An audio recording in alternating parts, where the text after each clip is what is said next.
We're going to go ahead and call our meeting to order. It's 6 o'clock. It's the Manitowoc Board of School Manitowoc Public School District Board of Education meeting November 28th, and we will start with the Pledge of Allegiance.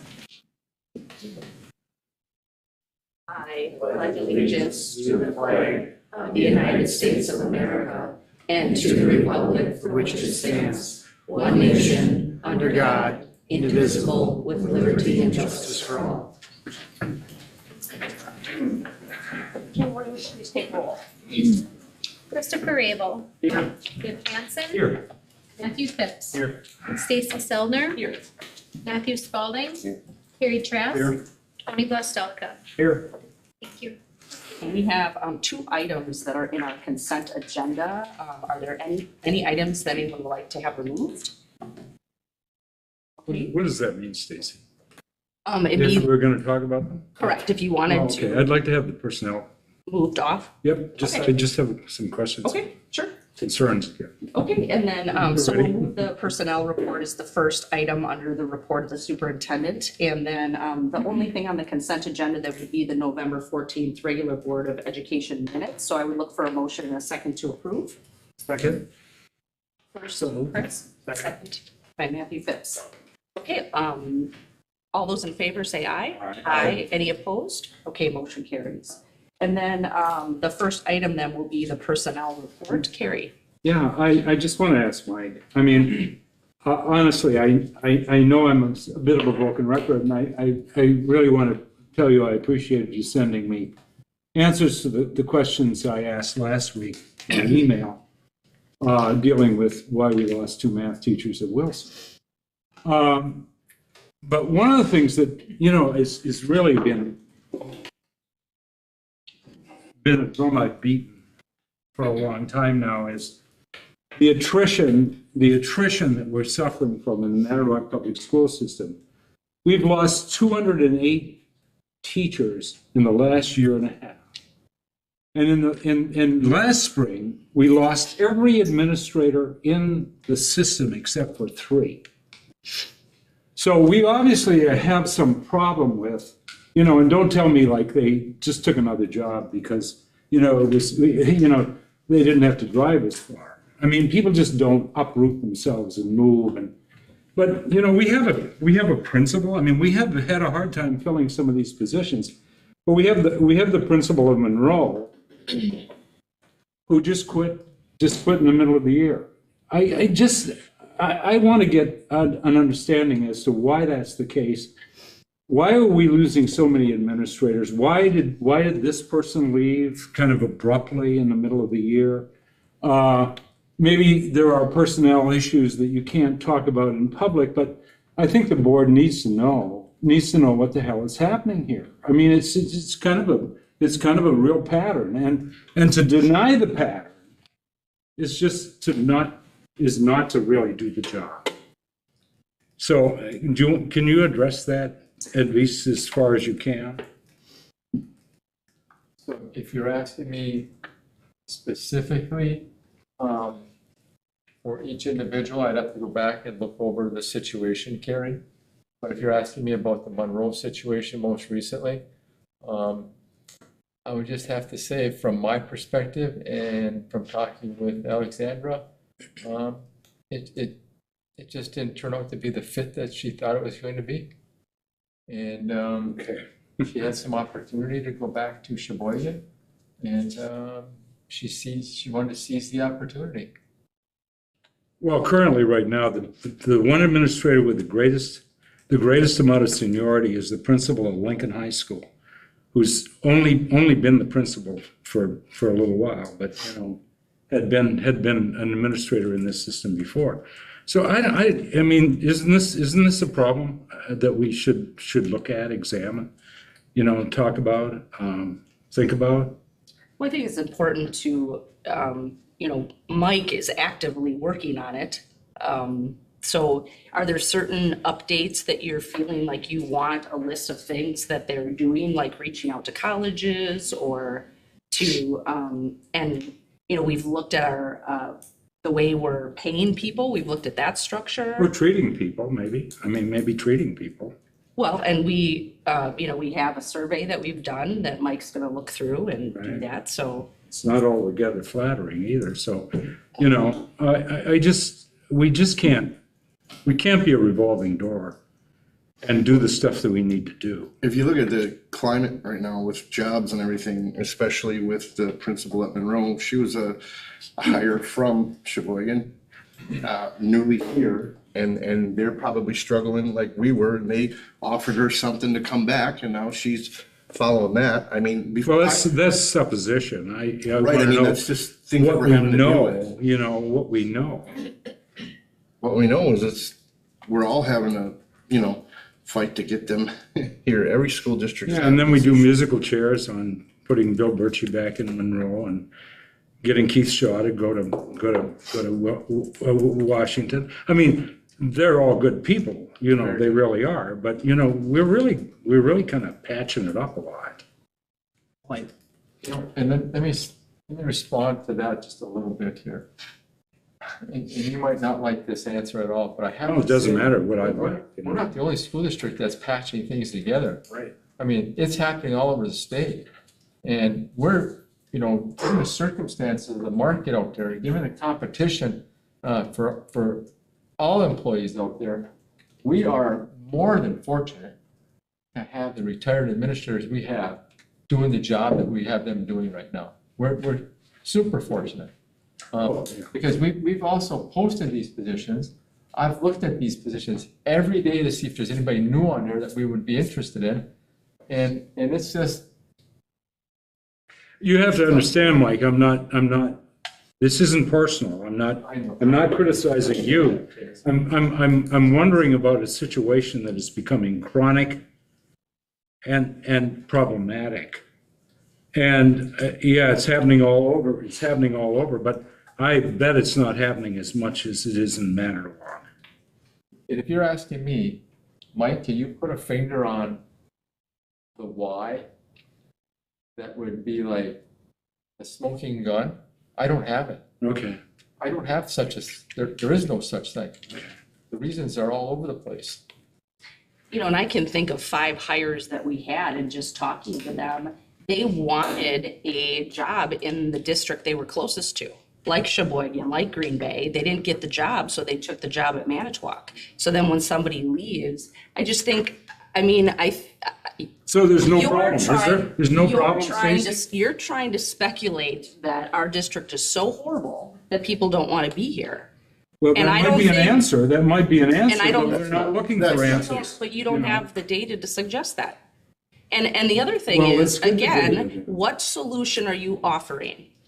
Because you're acting as if our director who is here and the things that he has done to make our program successful, the best that he can, is not doing his job.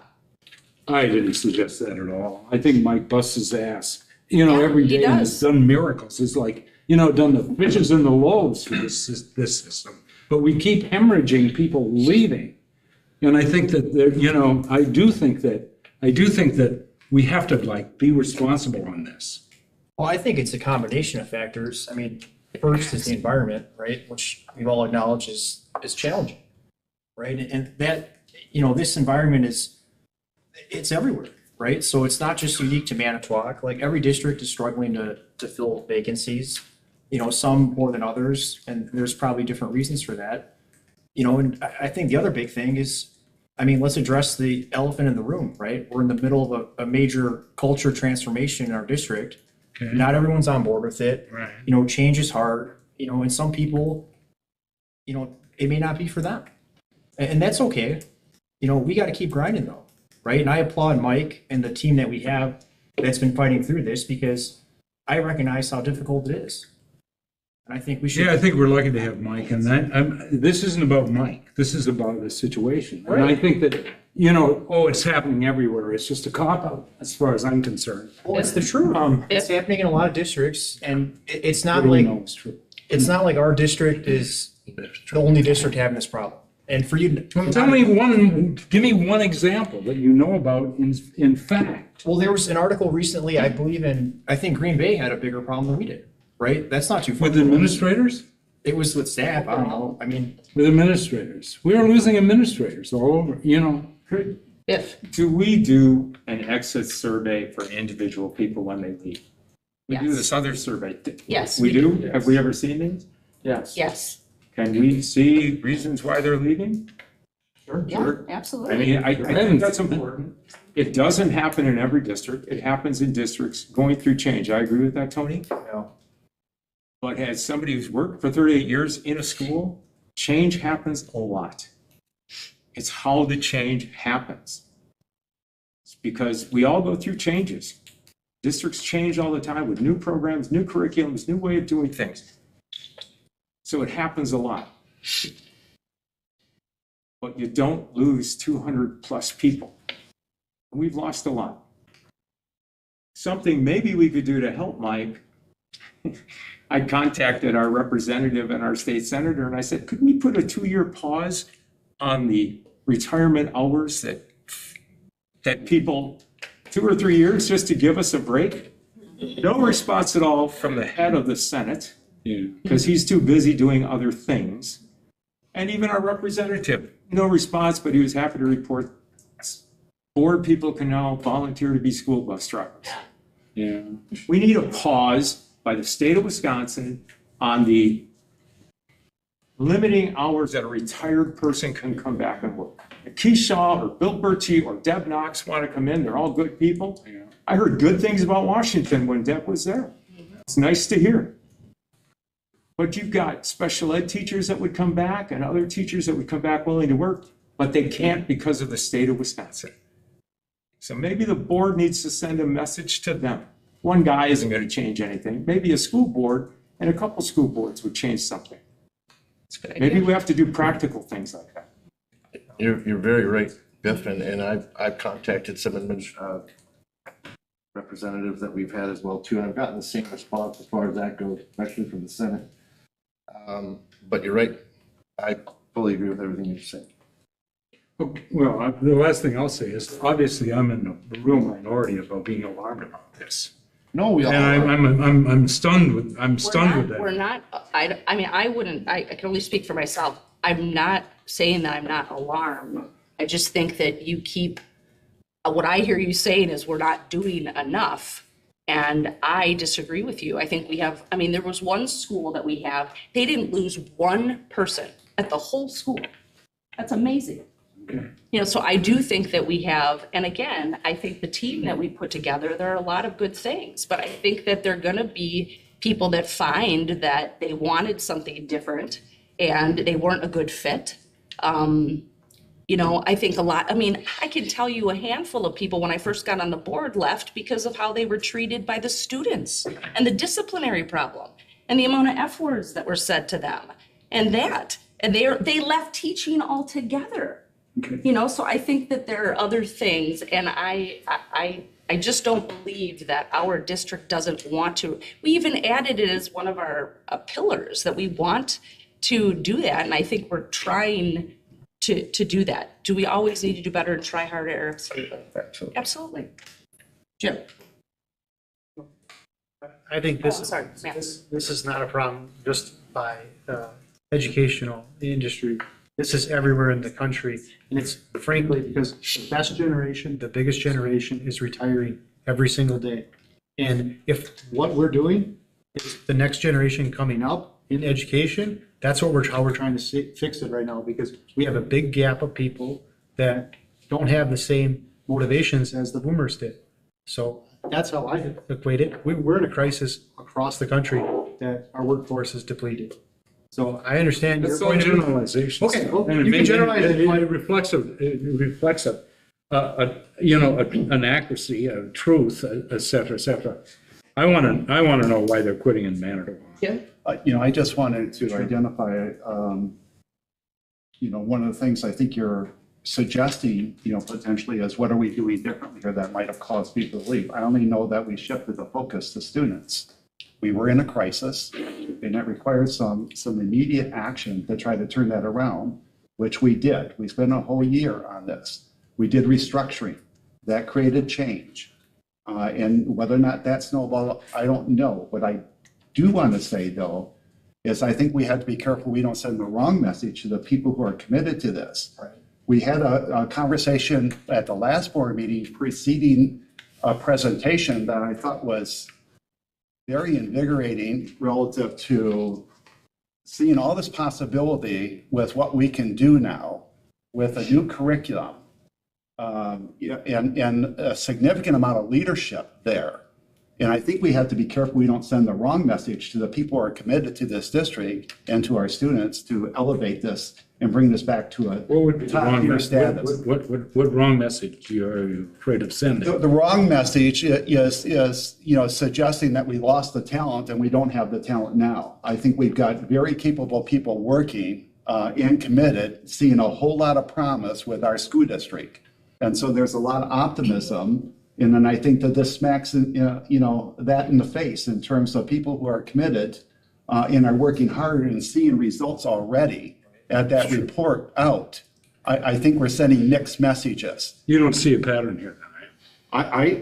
I see most definitely, and I'm not drawing any conclusions. What I do know is the people who are here and their commitment and what's happening because of that commitment.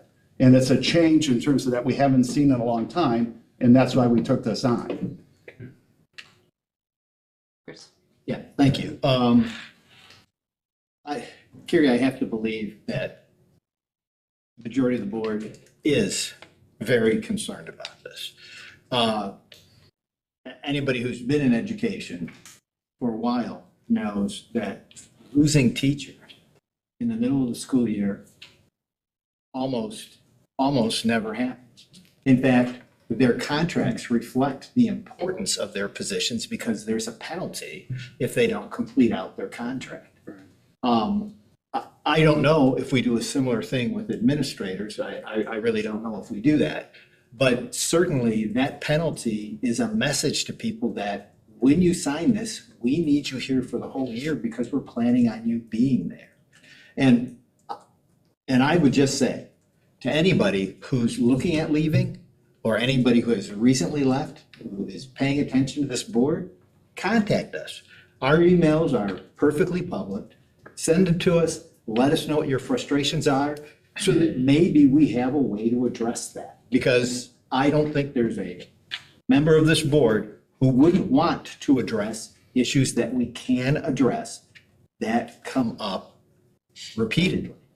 So I really think it's a conversation, and we can't have that conversation with people once they're gone because they're gone. So even if you're thinking about it, let us know because we don't want to see people leaving in the middle of the year. Right. You know, if you're not happy here, we understand that. But, you Thanks, know, Chris. I think that if they communicate, then we have a chance to work on some stuff. Thank you. Okay, so, Real quick. yeah, I just wanted to add on to it. You know, I appreciate what Jim was saying and really what everyone's saying because this is an issue and I think we all want to improve this. But in the grand scheme of things, as I touched on earlier, change is really hard. And when you look at the change that we're doing, this is important work in our community. And we're seeing some really positive results early on. And we should really be praising all the people that are committed to this change that's going to impact all of our kids and everyone that lives in this community. So thank you for everyone that's fighting the good fight out there. Keep it up. We appreciate you guys. okay, so I'll look for a motion and a second to approve the personnel report. Chris and I'll second. second by Carrie. Okay. All right, all those in favor say aye. Aye. Any opposed? Okay, motion carries. All right, we're gonna move down to the student academic achievement data and Jamie. We have a team report for you today. What we're gonna do is we're gonna look at some different points of data. We'll start with FastBridge, which is baseline data for us. We'll then move to the report card and we'll talk about how those scores are put together. We'll look at some SFA update data and then we'll be looking at the special education data that's coming from the state forward test. Okay, so this is a team report and if I say something wrong, they're going to jump in to correct me, which I'm going to appreciate very much. So we're starting with FastBridge. That's you, Heidi. Yep. So FastBridge is our new assessment that started this year. We are having our students take it in actually grades 4K through 12. And they are taking it 4 times. So far, we only have 1 assessment point to talk about. And one of the things that as we were learning about Fastbridge is it is really, the first one is the first one. The kids haven't taken it before. And when it really becomes meaningful to us is when we have those points across time. So by the time that we get to the 3rd test, then I think we'll really be able to look for some trends and things. There's some interesting language for how they categorize. So if you look at this, and you would think about it like college pathway would have in the past, or if you were comparing that, it would be advanced, the low risk category that would be considered proficient. And then some risk would be maybe basic, and then high risk is below basic. If you were comparing it to the forward exam, that's the categories they would have.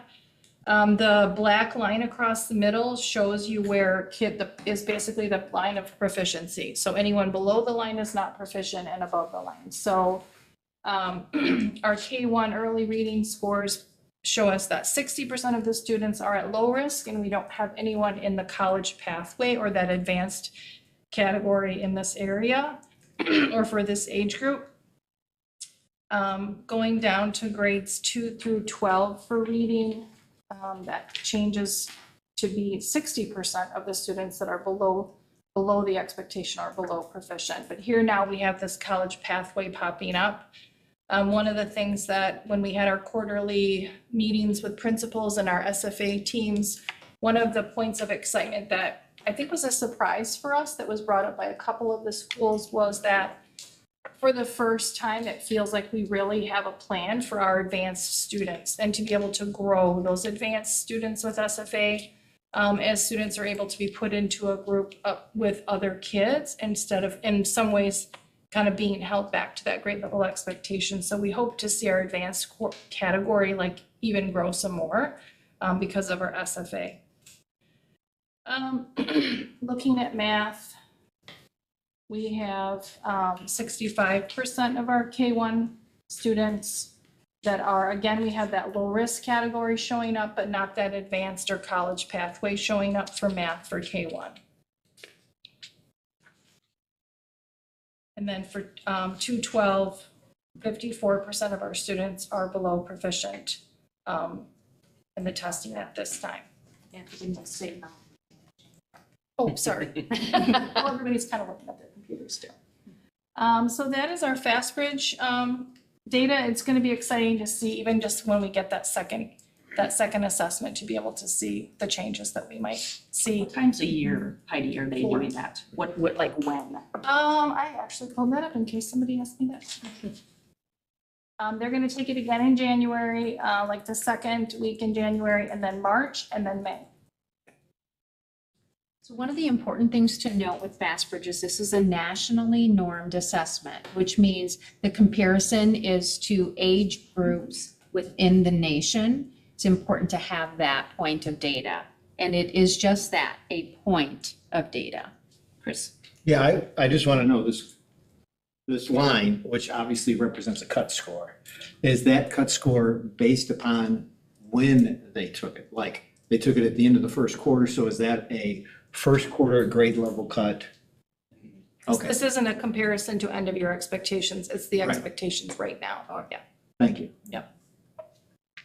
To that point, there's windows of time that we administer it so that it is. Yeah, most of the guys, it looks like he's primarily trying to hit at the end of each quarter, which makes perfect sense. Thank you. We wanted to be able to correlate and look at this and compare it to our SFA data too. So. Which one's on this time? Any other questions on Fastbridge? What are your, I'm just trying to make sense of this. So we didn't have this last year, is that right? We did not. So this is really just baseline data that we're starting with, correct? Correct. Okay. Correct. Mhm. So this will probably mean a lot more the next time we take this. Mhm. Okay. By April. And I would say, I always try to look at 3 data points, not just 2. Yeah. In order to start seeing the pattern. What we did have last year was a STAR assessment. And that was being given at Washington, but it was not being given across the district. Yeah. So this is something that's being given across the district for us. do we have a goal on what we want, we are trying to strive for with FastBridge, like what we want to get to?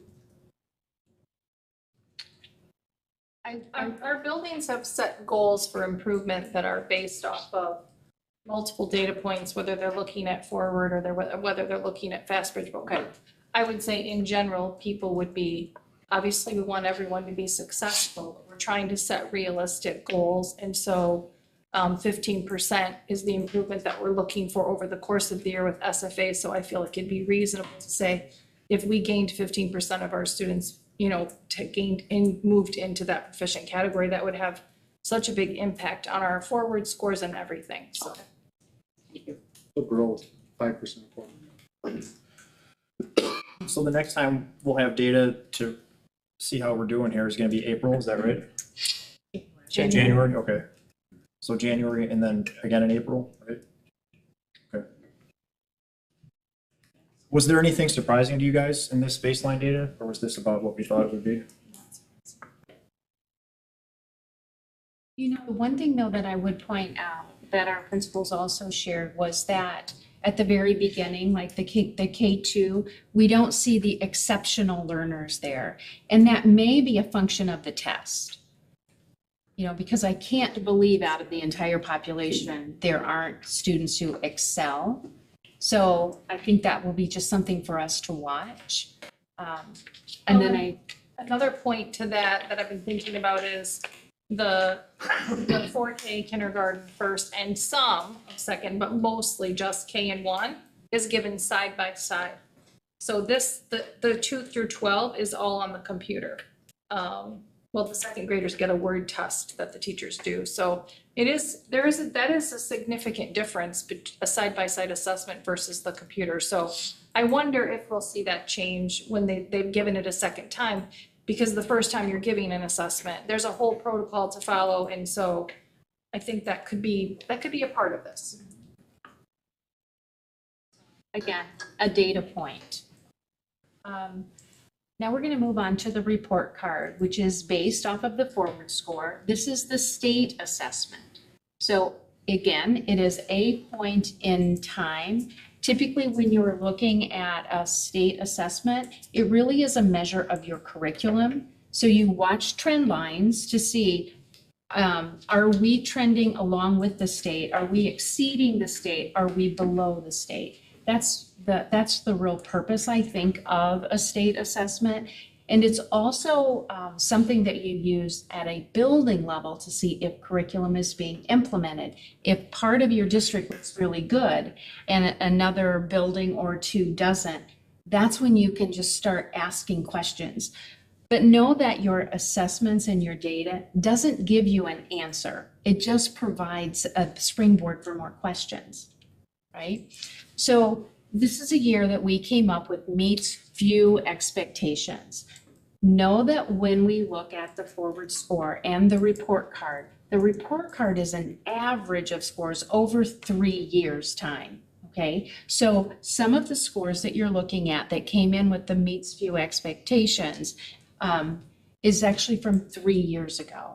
The average also, I want to go down, is based on poverty rate, achievement, growth and poverty go hand in hand, target group outcomes, and on track to graduation. So this isn't just about a data point. It comes, or a testing score. So let's take an example. Heidi's at Riverview. Lee might be at a school with higher poverty, let's say maybe a Franklin. They can score the exact same thing. Lee gets a better report card because his weight is different when it comes to those factors, okay? And I'll show you what that means in a minute. I hope I'm being clear. If I'm not, can you guys help me clarify that a little? Okay. So the district summary, our overall score for the district was 57. That 58 meets expectations. So we got a 57 this year. We were pulled down. You can see achievement, the average was 47.9. The growth was a higher percent, which was 60.3. Our target group outcomes, 43.6. And our on track to graduation was 71, so that definitely pulled us up. When you look at the weights, I don't know how to do this pointer right there. Okay, right up at the top, right in here, it's not my finger. Here are the percentages up in that pie chart that you can see things are weighted for the district. So achievement is given 16.3%, where our growth is coming in at 33.7. So do you see the difference in weight? Yeah. Okay. Just as a point, when Jamie was making reference to our report card this year, it's a report card of last year, just so that we don't lose track of that. Right, the test was actually taken last year in April, I believe. And I have a Okay. quick question that, I'm just kind of wondering, but why would achievement be the lowest one of these measures? Because your poverty rate is higher. So what they do is they look at the growth. And what they try to do is not penalize school districts that may have a higher poverty rate with a lower achievement. So they try to balance it out. So over time, what you would see is your higher poverty schools would increase because it's a spring to spring assessment. So over time, if I'm getting more growth, then I'm going to see more proficiency. Is that formula the same for every school, or is that just for schools with higher poverty? The formula is based on the individual school and the poverty rate. So each of the schools advantage block looks different, the Yeah. percentages. So the more poverty you have, the more it's weighted on your growth. And so a less poverty school, the achievement kicks in I'm higher. just not sure I like that message, to be honest with you. I don't either. I mean, it just seems to me like we're saying, hey, if you come from a background that's maybe disadvantaged, like, we're just gonna lower the bar for you, or we're not gonna, and I'm saying that as someone who came from that background. So just to clarify that, so it just seems to me a little bit odd. I get it's a state assessment. I agree with you to a point. What I would say as a building leader of a school that is a high poverty school is I need some credit on the growth as well. So I can't have my school being penalized and my teachers constantly being penalized based on student proficiency if they're growing. I want some acknowledgement for that growth. Sure. And put that level So more that's what this perspective, does. if you had a student, which we do have, that could be a year or 2 years behind, 3 years behind grade level. Right. If you made a great annual growth plus your catch-up growth, that's substantial. Right. You know, so that's why the growth factor, is weighted relative to poverty, because, the gap is so great to get them up to grade level and beyond that. So that's why they're weighting that. I think it's also difficult to know that first you're being weighted and now you're being averaged over the 3 years. So it isn't a clear-cut number, even though I don't want to ever see us go down to meets few expectations. We missed by 1 point, and you have all these factors coming in.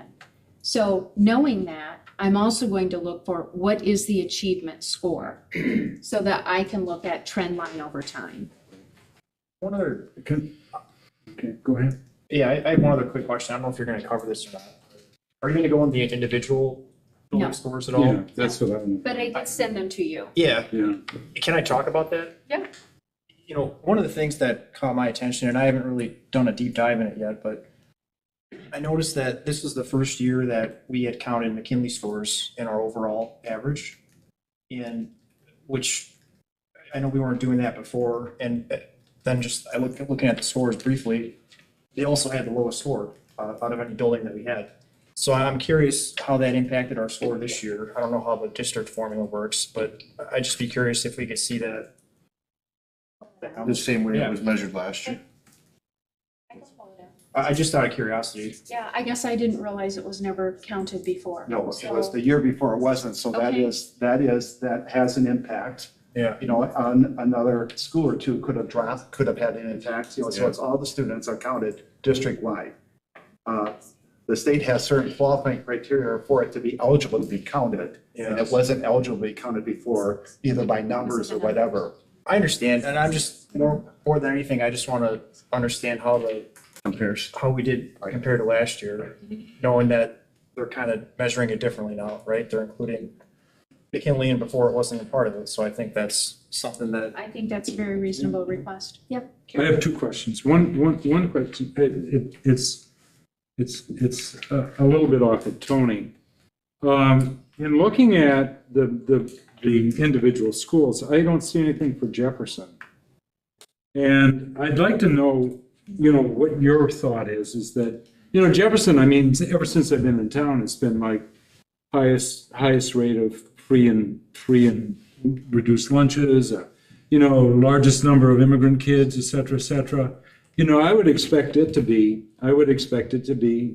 fulfills few expectations, but I don't see it at all. I don't see it at all in the material you sent out. Okay. I But may have missed then, that. the one that did the best, of course, was Madison. And that's probably a much more middle-class neighborhood.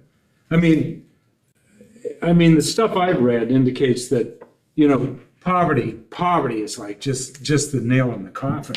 It's just like, and why do kids do so well in Whitefish Bay, which scored at a 94%, a 94 number? Well, everybody knows the kids in Whitefish Bay, don't go to bed hungry. So, there are some kind of easy lines that you can connect there, dots that you can connect there. But I don't know. I mean, is there that much economic difference among the elementary schools that we have? That some do. I mean, are the kids at Madison richer by a lot than the kids at Franklin? Well, I would say there is definitely correlation between poverty and achievement. Okay. I would like to tell you there's not. Oh, no, yeah, there but is. I mean, that would not be honest. Correlation isn't causation. Exactly. yeah. It doesn't mean that we are not going to get students to grade level and beyond. Here's what it does mean, though. We're going to have to work hard to do it, and we're going to have to be very strategic in the way that we deliver our instruction. But Are there any other variables in there that would account for that? I mean, do they have, more homogeneity and better teachers at Madison? I'm not going to say. What's they did the, a few years ago, I can tell you that. With Chris there. yeah, I know. I know. One thing that I will tell you though is when you're taking a look at these scores and the sheets that I sent you on the individual, what you can see is a comparison of like demographics for each individual school. So pay attention to that. That's on the left side, and it ranks that school based on like demographics. Okay. What about Jefferson? Well, I will send that to you. Okay, That's just an oversight on my That was part. my first question. My second question is the thing that really jumps out at me on all these columns is, holy man, in terms of on track for graduation, we scored, Two Rivers is the one school in the state that's at the very bottom of fulfills few expectations. And yet, Two Rivers scored much higher, well, not much higher. They got a 77.3 and we got a 71.7 in terms of on track for graduation. What's that about? What's going on there? You'll have to help me, you guys. I don't know that one. On track to graduation is mostly about attendance, Oh, mostly about attendance. Okay. so participation. Wow. We got to kick ass there, don't we?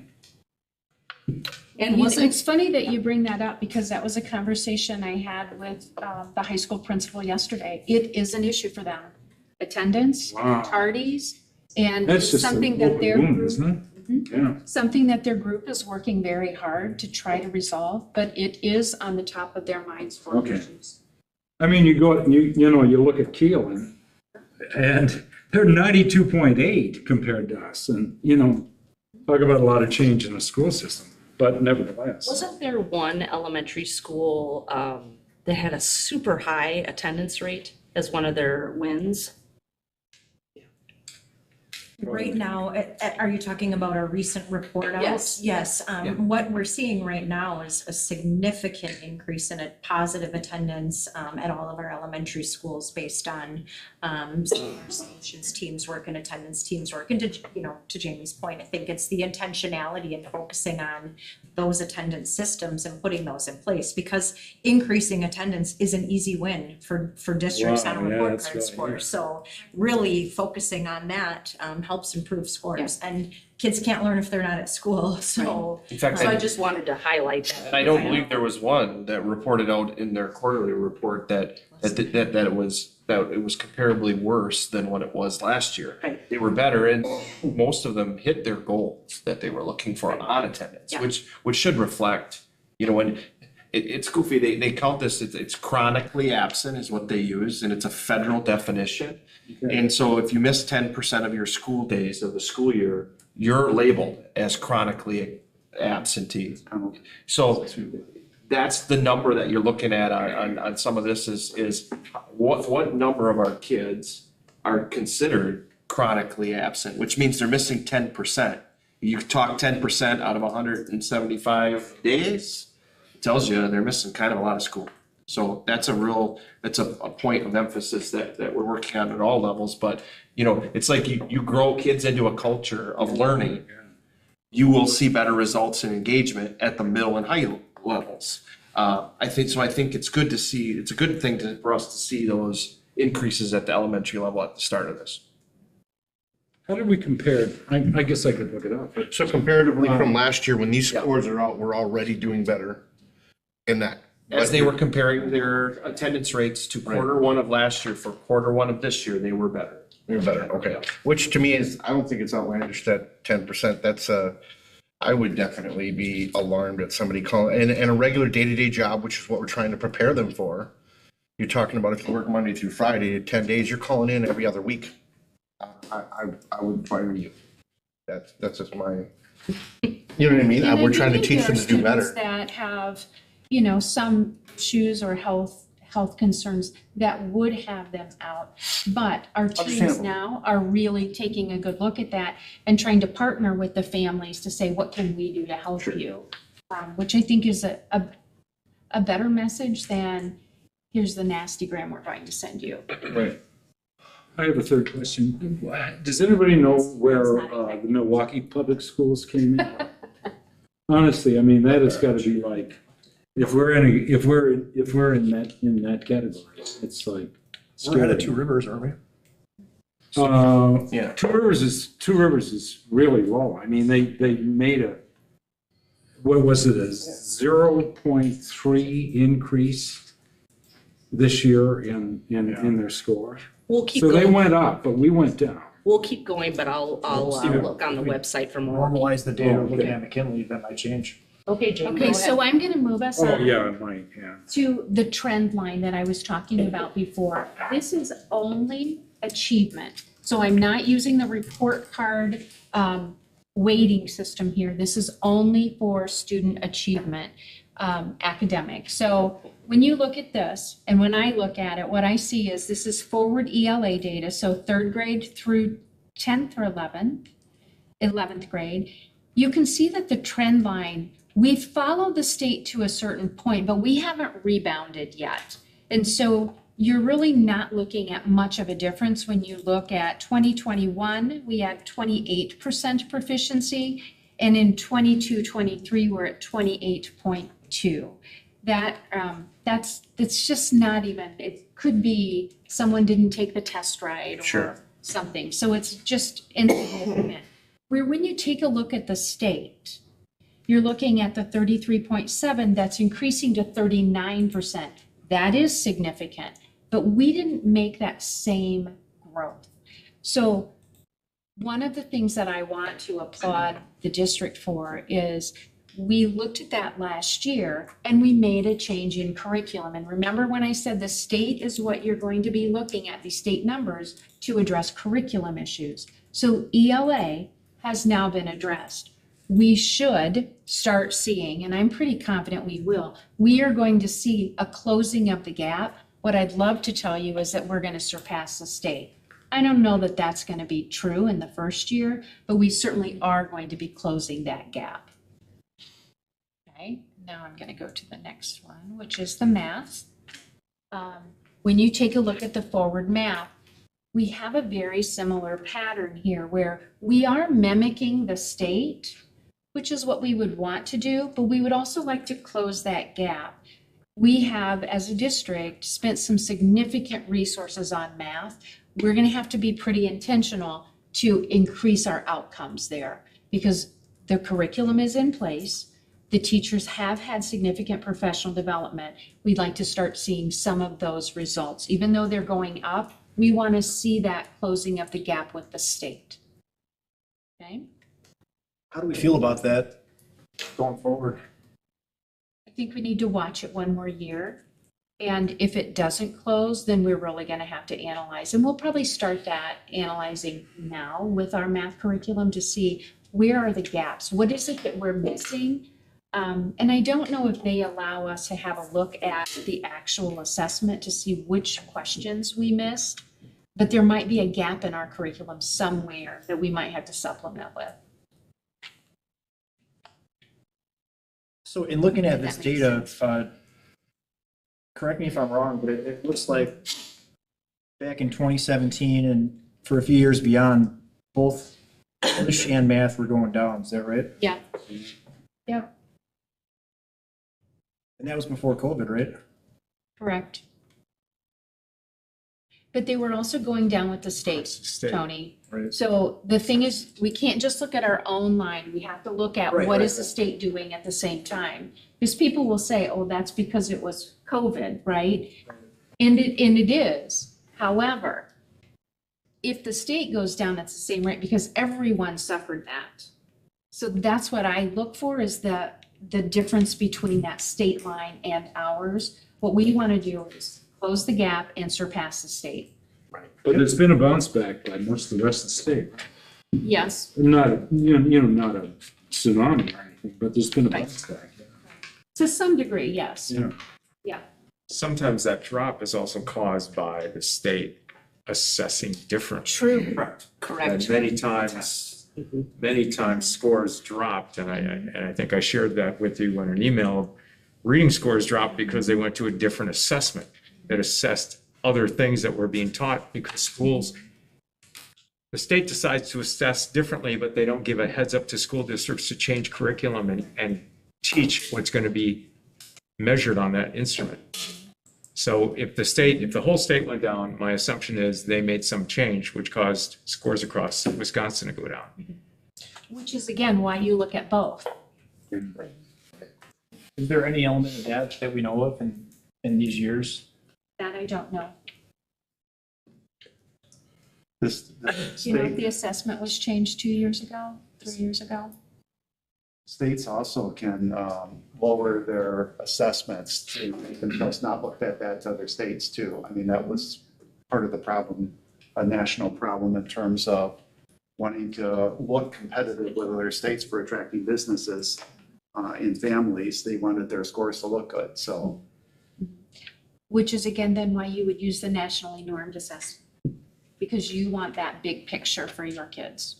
Okay, so the report card on the next, it's on my screen, not the next slide. Right here is I gave you 3 years of report card information, and remember, each year is a 3-year average, and it is weighted.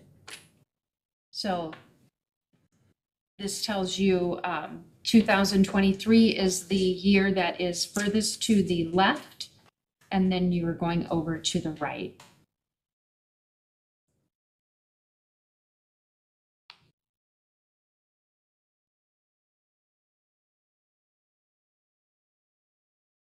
Okay, I'm going to move on, Katie. Special education. As you recall, one of our goals for the district is to decrease the rate or incident or percentage of students with disabilities in the district for this year, to reflect that more of the state percentage, which is at 14%. We are currently sitting at 18% of our students with disabilities or who receive specially designed instruction in the MPSD. So as you have access to your individual, our district state report card and your individual school state report cards, you'll notice that that much of the information is disaggregated by different subgroups, special education being one of those. And the reason for this is it allows us to look at data and it allows us to target interventions and improve instructional practices that support those subgroups, knowing that when we have a big picture of how different groups of children are performing and achieving in our district, it lets us tailor our interventions and instructional practices to meet their needs. Something that we hear frequently when we're talking about students with disabilities is closing achievement gaps.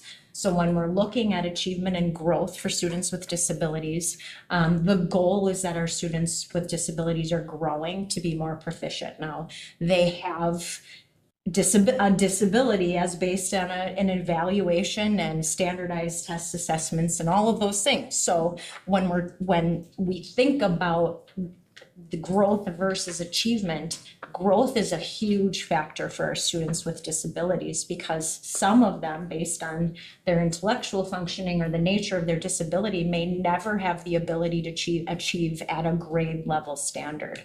So when we're looking at achievement scores, not only is it the forward exam, it also takes into consideration the DLM, which is an alternate assessment that only 1% of our students with the most significant disabilities participate in, and they're assessed using different essential standards, which are aligned to our Common Core state standards, but they're at a different ability level for our students. So we're looking at DLM scores for achievement, forward scores for achievement, the ACT pre-secure scores for our 9th and 10th graders, and then our ACT scores.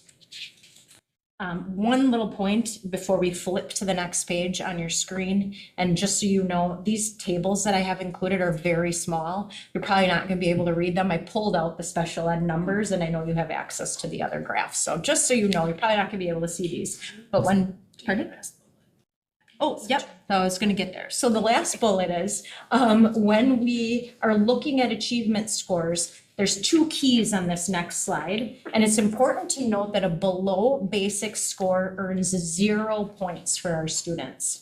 So when we're looking at achievement over the last few years, you'll see that we are growing, we are achieving, we are increasing our achievement levels. We're reducing the amount of students in that below basic category where 0 points are earned, and we're increasing the amount of students in that, hopefully in that proficient advanced categories where we love to be, but even moving into basic earns more scores on that report card. That's great. So not where we want to be. We have a lot of work to do, but we are moving out of that below basic score. I think something that's important to think about, or to just put in the back of our head when we're thinking about these scores is percentiles make it, it lacks personalization sometimes. So if you notice on the 22-23 scores for both ELA and math, I took the number of students that were assessed.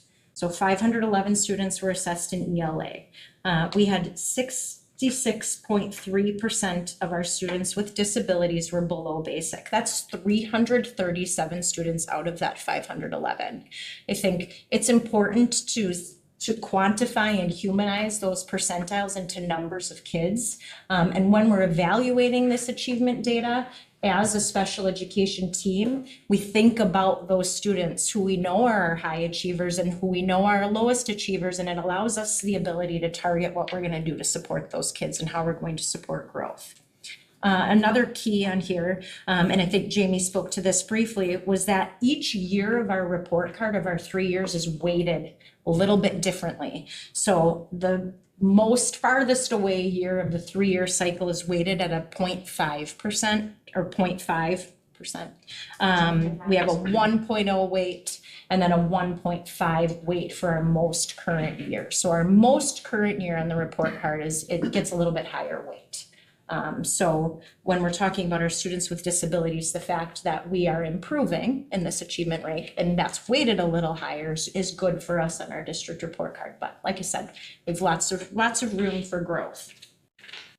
On the next page, is a growth visual, and I really like this visual as part of our state report card. So growth is from the previous year to the current year on the report card. So again, this is based on the 2022-23 school year, so last year's assessment data. There's a line down the middle, and you'll see some boxes to the left. On that white graph is our district report card.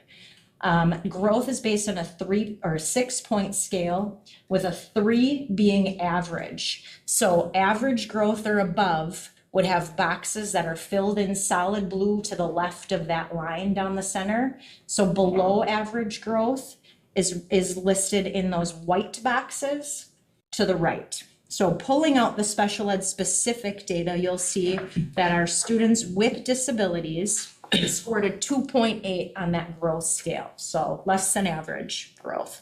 Our students without disabilities also scored a 2.8 on that growth scale. So I would say we want to consider what we're doing to help both our students without disabilities and our students with disabilities to grow. And that's something that, as we're targeting interventions and looking at, our instructional practices and being more specific and strategic about giving our teachers the skills and abilities to meet the needs of kids, this is something that we need to take into consideration.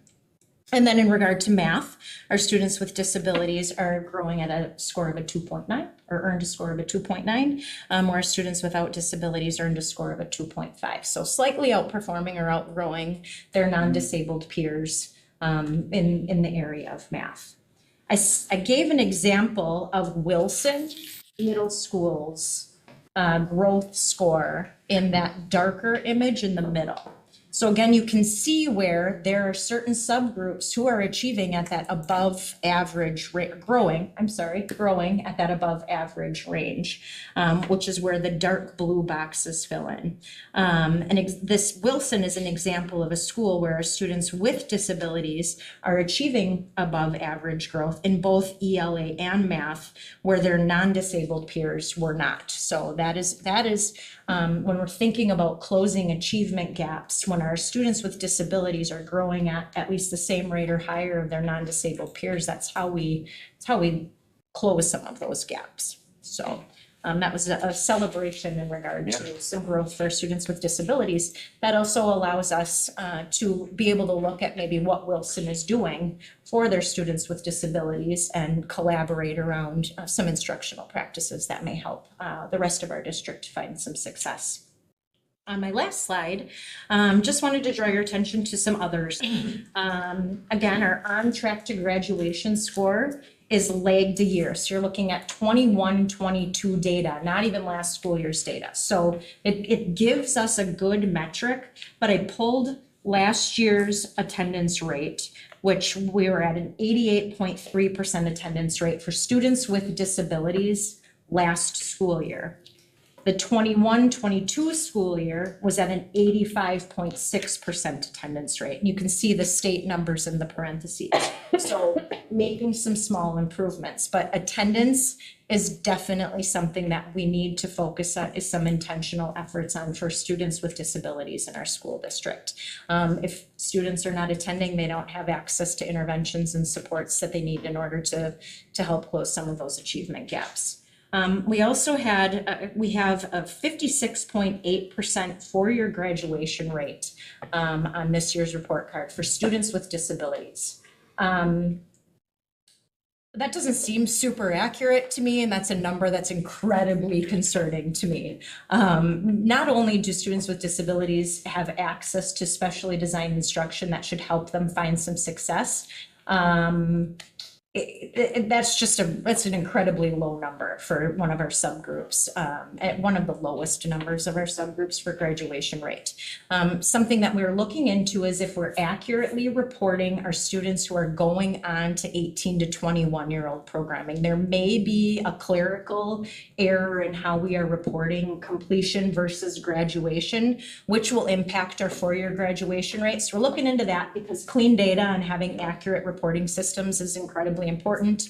In regard to report cards, this is Infinite Campus, and our attendance system and our student information system speaks to the state directly. So we want to make sure that we're reporting that cleanly. So that's something we're looking into, but our high school team will also be discussing this at length as part of a January professional development session coming up. How are we supporting students and helping them find pathways to graduation so they can find success after high school?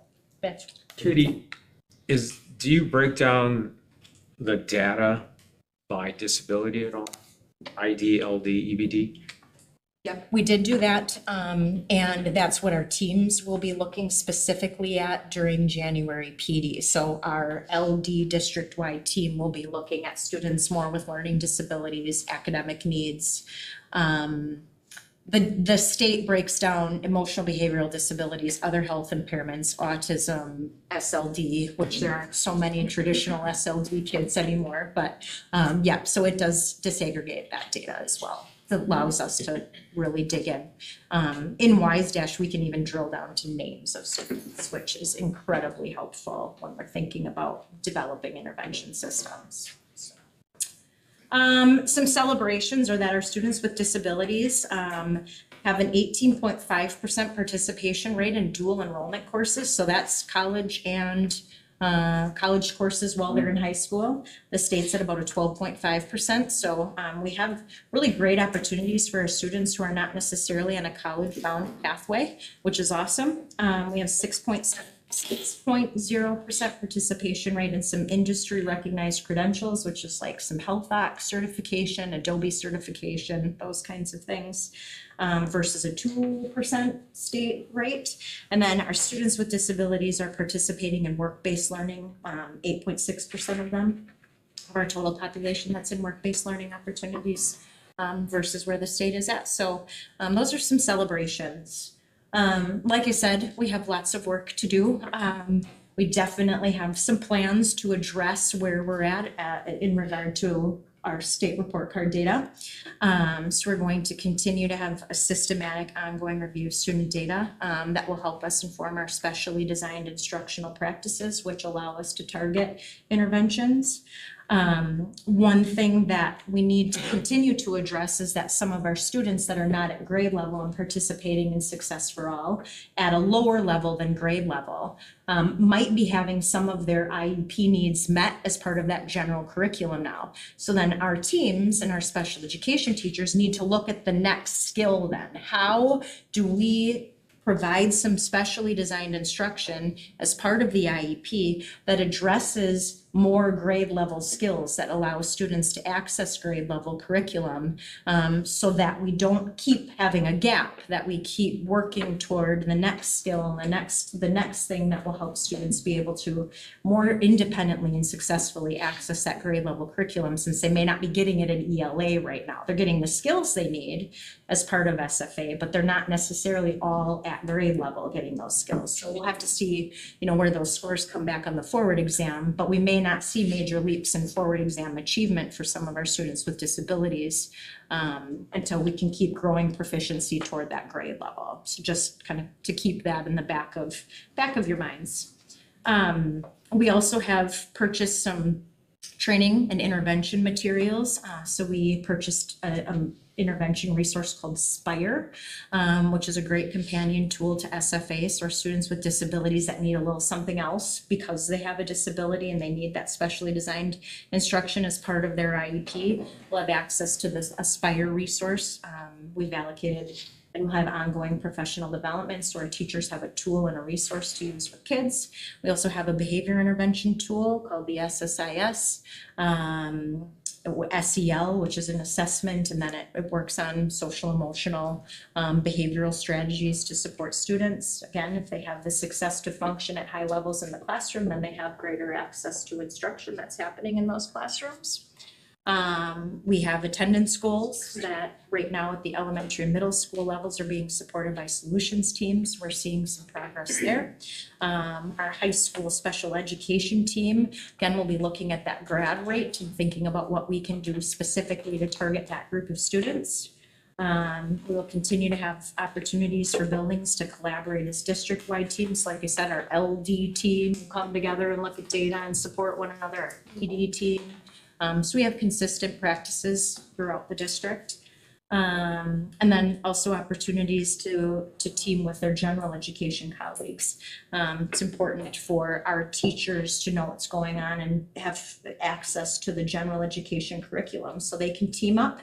And eventually, in order to promote greater access for our students with disabilities to be in that classroom and really work as a partnership between our special ed teachers and our general ed teachers, so our students have the greatest access to that general ed classroom as possible. And then we are, constantly working to develop the instructional skills and abilities of our teachers and support staff. I think our team really believes that if teachers feel that efficacy, they believe they have an ability to make an impact and a difference in kids' lives, and they have the skills and the tools and the resources to do so.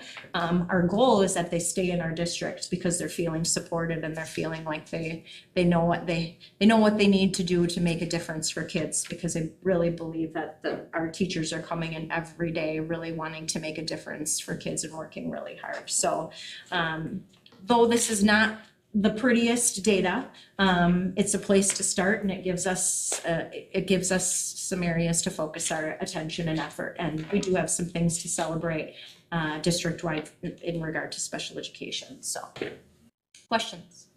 One of the things that Katie shared from the report card, and this is special ed and general ed, which is significant. We talked a lot, and you probably captured the weighting, for poverty, because that growth is so important. But another point was, when we talked about, this achievement gap, and when we talked about having 70% of our kids not at proficiency level, you start thinking about raising the bottom. But when you move the bottom up to just basic, you're also getting a point. It's a half a point. If you move them up to proficiency, you get a point. If you move them to advanced, you get 1.5 points. So this, we have to remind ourselves, this is about all kids. And you're actually rewarded when you're moving them beyond proficiency to advance. And you might recall Lisa Delsman reporting out in terms of how pleased she was because of, I think it was Lisa Delsman was reporting in terms of kids now in higher reading groups are actually advancing now more, being kind of everybody pushed to the middle. So you're rewarded on this report card when you're really serving to, have all kids reach higher, particularly those who move from proficiency to advance. We will look better on the report card. Great, thanks, Katie. So far you've heard forward test, which is the state assessment. You've heard the nationally normed, which was FastBridge, and this is the curriculum measure. So, We need multiple data sets to look at all the time. Of course, our Success for All data is measuring our proficiency in reading at every grade level in every school, and of course, as a district. So what this slide represents for you is where we're at with Q1 data for Success for All from this current school year. So if you take a look at the right, that red line that sort of meanders its way down into the corner really just represents what grade level is. So the little blue numbers you see to the left of that line represent students who are below proficiency at that level on the same horizontal line. And then as you look to the right-hand side of it, those students would be representative students who are proficient or above proficient on that line. So if you're taking a look at the data, looking at the chart on the left represents each of our schools, gives you the baseline data where we were at the beginning of the year, and then where we're at the end of Q1. As you'll see in here, the district overall saw a 6% increase in students who are reading at grade level proficiency, as based off of this, again, as Jamie mentioned, a curriculum-based assessment. So these assessment results are based off of the assessments that the curriculum provides as part of its function. So when you're looking at this and you're thinking about that overall growth, when we're talking about before, we're sort of, we can't just look at one thing, we have to look at all of it together. And you go from the one shot a year you get on the forward test, which tells you something. You look at your quarterly nationally normed scores from FastBridge. And of course, we have our own curriculum-based assessment, which shows us that at 6%, if the goal is 15, as was mentioned, we're, each quarter, we're doing pretty well as the first quarter growth gets reported. One thing to just sort of, take as a note is sometimes the first quarter data of growth will also represent the summer slide. Some kids who may have started the year just slightly below because they've been off a few months, caught up quickly. So, just temper that with next quarter. But we should be able to see a trend moving in the right direction based on these scores and frankly, the hard work that our teachers and our school leadership teams are doing at each building level. I will just say anecdotally, being part of these quarterly meetings that they've done at buildings, but also here with us, it really paints a picture of the focused efforts that have been made on student achievement, which I think is a celebration for us. And I just hope that, we use some of the momentum. Katie used the word efficacy. Success begets success. If I start having success with my students in their reading, I am going to feel empowered to have more success. As a learner, when I learn something, I feel good about that. And so as I'm seeing myself grow as a student, even as an elementary student, through the reading levels where I'm supposed to be growing, and we're celebrating those things together, like the getting along together emphasis of the SFA curriculum, as well as the cooperative learning practices that we're working on in the classroom, should work synergetically to provide some special magic on the students' efficacy around their learning, which we all know we have to believe in ourselves. And one thing I can tell you over 20 years in education, that I believe that efficacy levels of kids have over time decreased, and it's time to raise them up again. And I do think that a strong component of this program is that the way that this is structured, organized, and taught allows for our teachers to gain efficacy, but it allows them to build efficacy in our kids, which I think through the entire district, you'll begin to see also in these results. It's obvious here, I think Jamie said it to begin with, the kids that are already up there may grow may improve at a slower rate. For example, Jackson was 41 and went to 44 for a 3% gain. Is that like, I've been on a number of diets in my life, and I always hit the plateau. I'm still starving, but I'm not losing. And is there a plateau effect here? I think there could be. It's reasonable to assume that if I have a higher percentage of students reading at grade level, getting some of that to move may be more difficult. The higher percentage you have, right? Yeah. When we're at night, when we're talking 85, 90% here in a few years, it's going to be tough to get those percentage growth, right? But I think as you look at this, that's definitely a point to make. Is there a slightly different strategy with Jackson as opposed to Jefferson here, which was at 17%, went up to 21 for a gain of 4? And I then, think one of the things when I look at this first round is when you place kids in that first session, like the littler kids, the testing that we did, we had like some really good idea of where to put kids, and we had good information. Older kids was a little bit more difficult to place kids. Okay. So I think there could just be more aggressively placing kids versus more conservatively placing kids, and I think that it could even out. Okay. But I do want to just speak a little bit to the plateau idea too, because I feel like what's different about SFA that makes me feel like maybe less plateaus than we've seen in the past is every quarter those kids are getting regrouped and pushed forward. And in a typical school year in a 4th grade classroom, I'm in a curriculum that's the same all year. Okay. But now we are literally moving kids every quarter that are ready to be moved up. So I think we won't have as much of a plateau as maybe we would with a more traditional curriculum. Oh, that's good, yeah. It's like doing exercise, you know. It is. I mean, if you do the same thing every day, you know, I've it learned so doesn't. much about you tonight. Yeah. So, but if you change it around and, do a little different, then you go up again.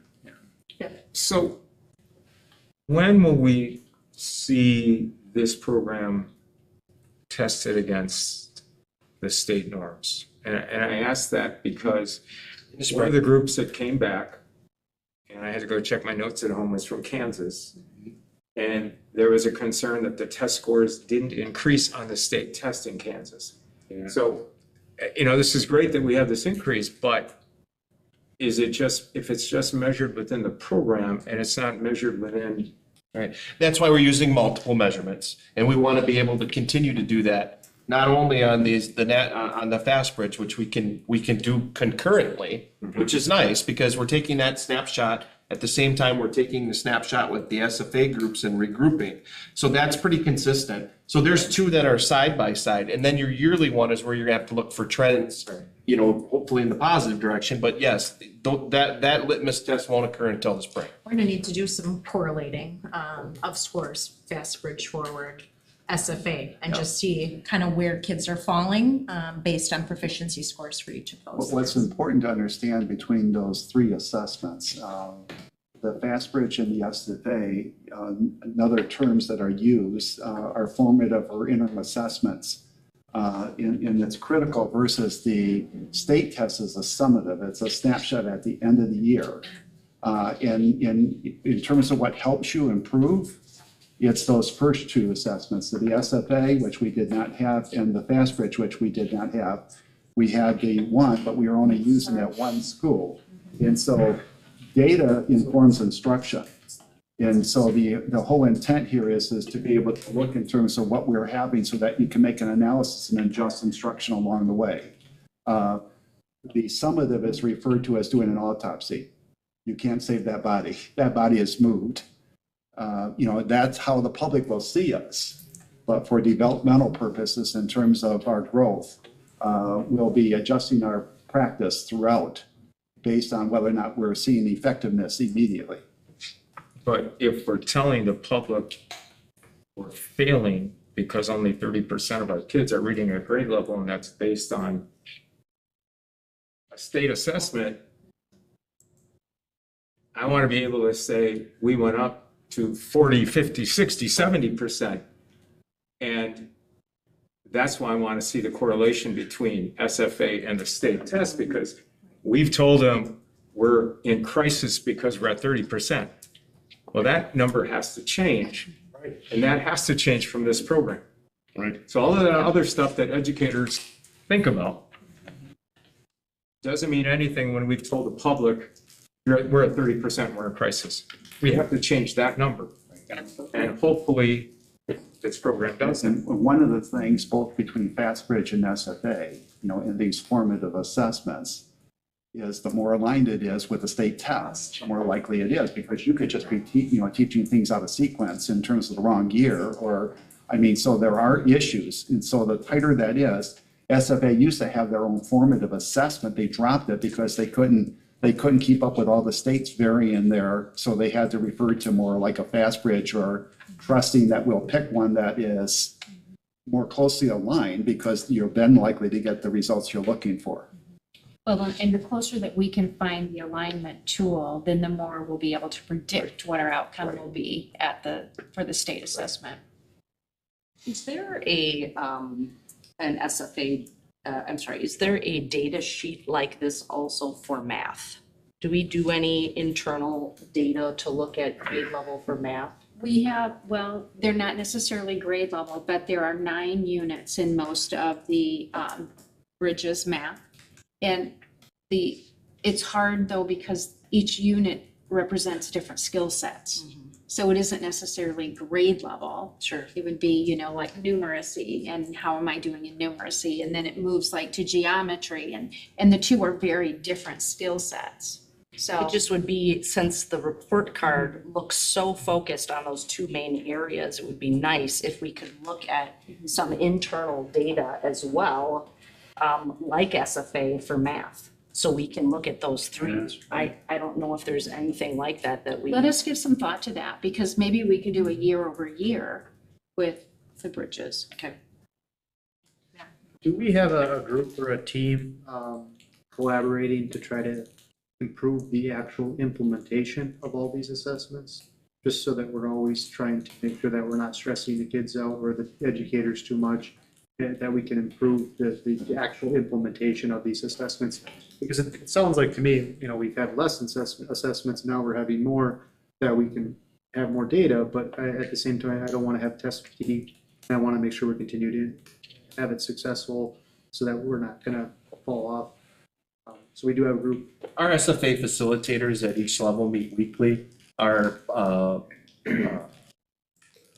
solutions teams coordinators come together also monthly to talk about what's happening across the district and what's going well and what's not. And so they problem solve together a lot, and they're learning different practices from each other around those things.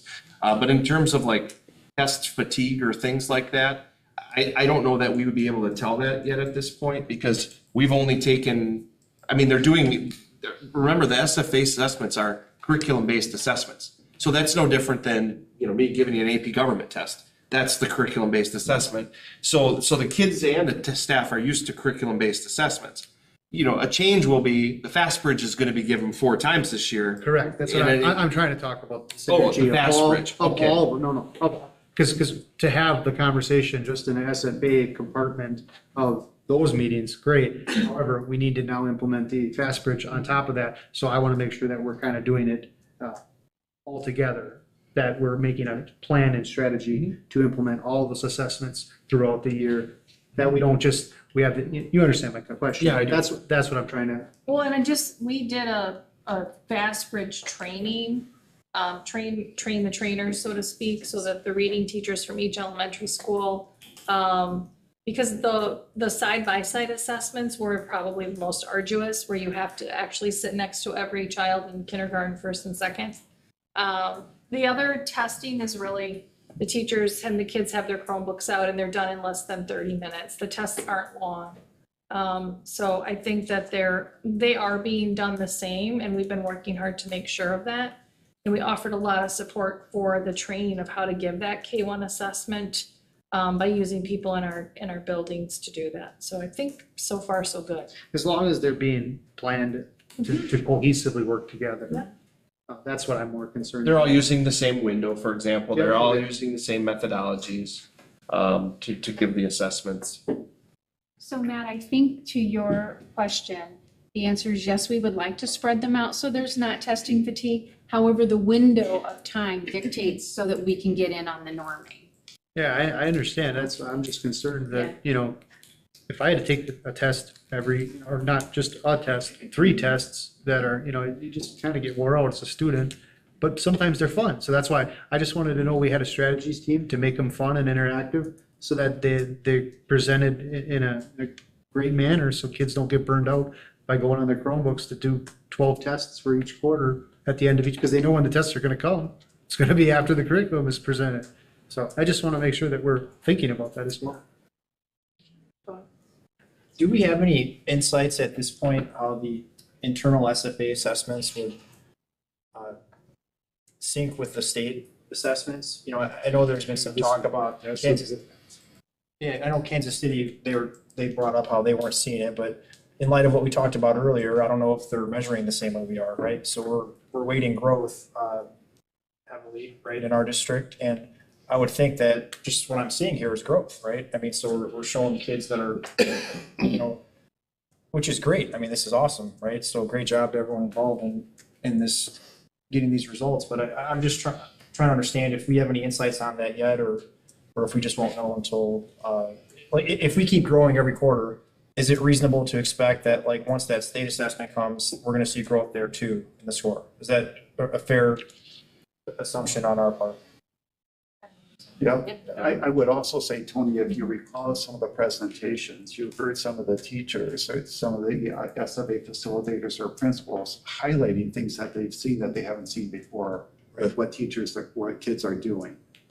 So that's additional information that's supporting these results of saying, it's almost like when they came back from Ohio, and they said, you know, it was almost like I didn't recognize these kids could do that with having that poverty level they were achieving at that level. And seeing the things that they were doing and writing in whole sentences. And, you know, I'm already starting to pick up some of that conversation that's been presented here, you know, that I think is supporting the data, you know, by, you know, the actual example of how that's reflected. I would just want to add too, Tony, that when you think about the curriculum that we were using in the past, which was the workshop model, there was a disconnect between that teaching and that assessment to the forward exam. What we're doing now is pretty close match.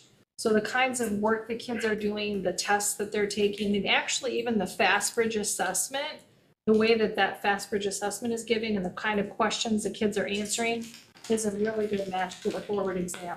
So in a way, it's test prep, but it's also the way we're teaching kids now, and what's valued on that forward exam is a better match than what we were doing before.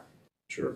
I think we have to be very careful though, when we look at the data that is presented here and make any type of a correlation statement, because remember, this is one data point. We need to see some more, and then we need to see if we can make some generalized statements. For example, on the FastBridge, if you achieve 50%, you are likely to pass the forward exam. It might be you have to get 60% to be likely to pass. Understand that correlation. Yeah, so I think we just have to wait and see that information before we draw the conclusions. Right, and that's what I was getting at too, just like looking at, if I'm reading this right, at the bottom of the SFA data, we started as a district at 31, and, you know, based on the first quarter, we're at 37. So I'm wondering, okay, great, that's obviously a good move in the right direction, but I'm wondering if we took that test today, is that a safe assumption? And it sounds like we're not sure yet. Right. We're not It's sure a safe yet. assumption, but we're not sure. Yeah, and then some of it is because our initial placement, where that 31 comes from, is really based on an educated guess. Yeah. With highlight on the word yes. So we need to see over time. Well, the good thing I could say is, you know, and I've talked a lot about, you know, dashboards in the last year. You guys are probably like, what the hell is this guy talking about? But this is great data because at our level at the board, it gives us a really good measure on, you know, hey, are we focusing on the right things and measuring the right things day to day that are going to drive the results we all want? So this is really, really well put together, and thank you.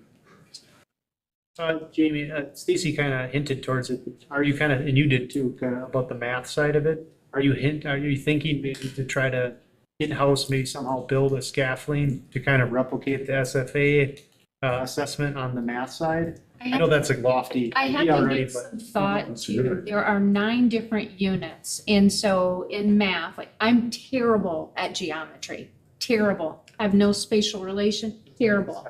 But when it comes to algebraic equations, I'm actually pretty good.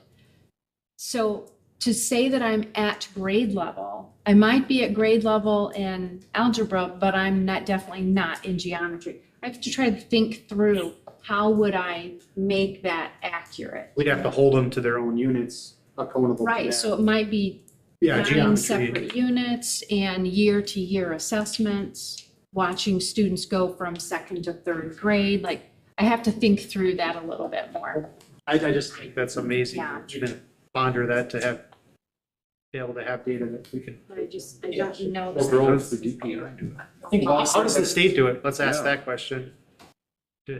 Oh, okay, Well, let's- okay, Stacy, I understand. Like I think it's the standards that you're supposed to learn Yeah. that year.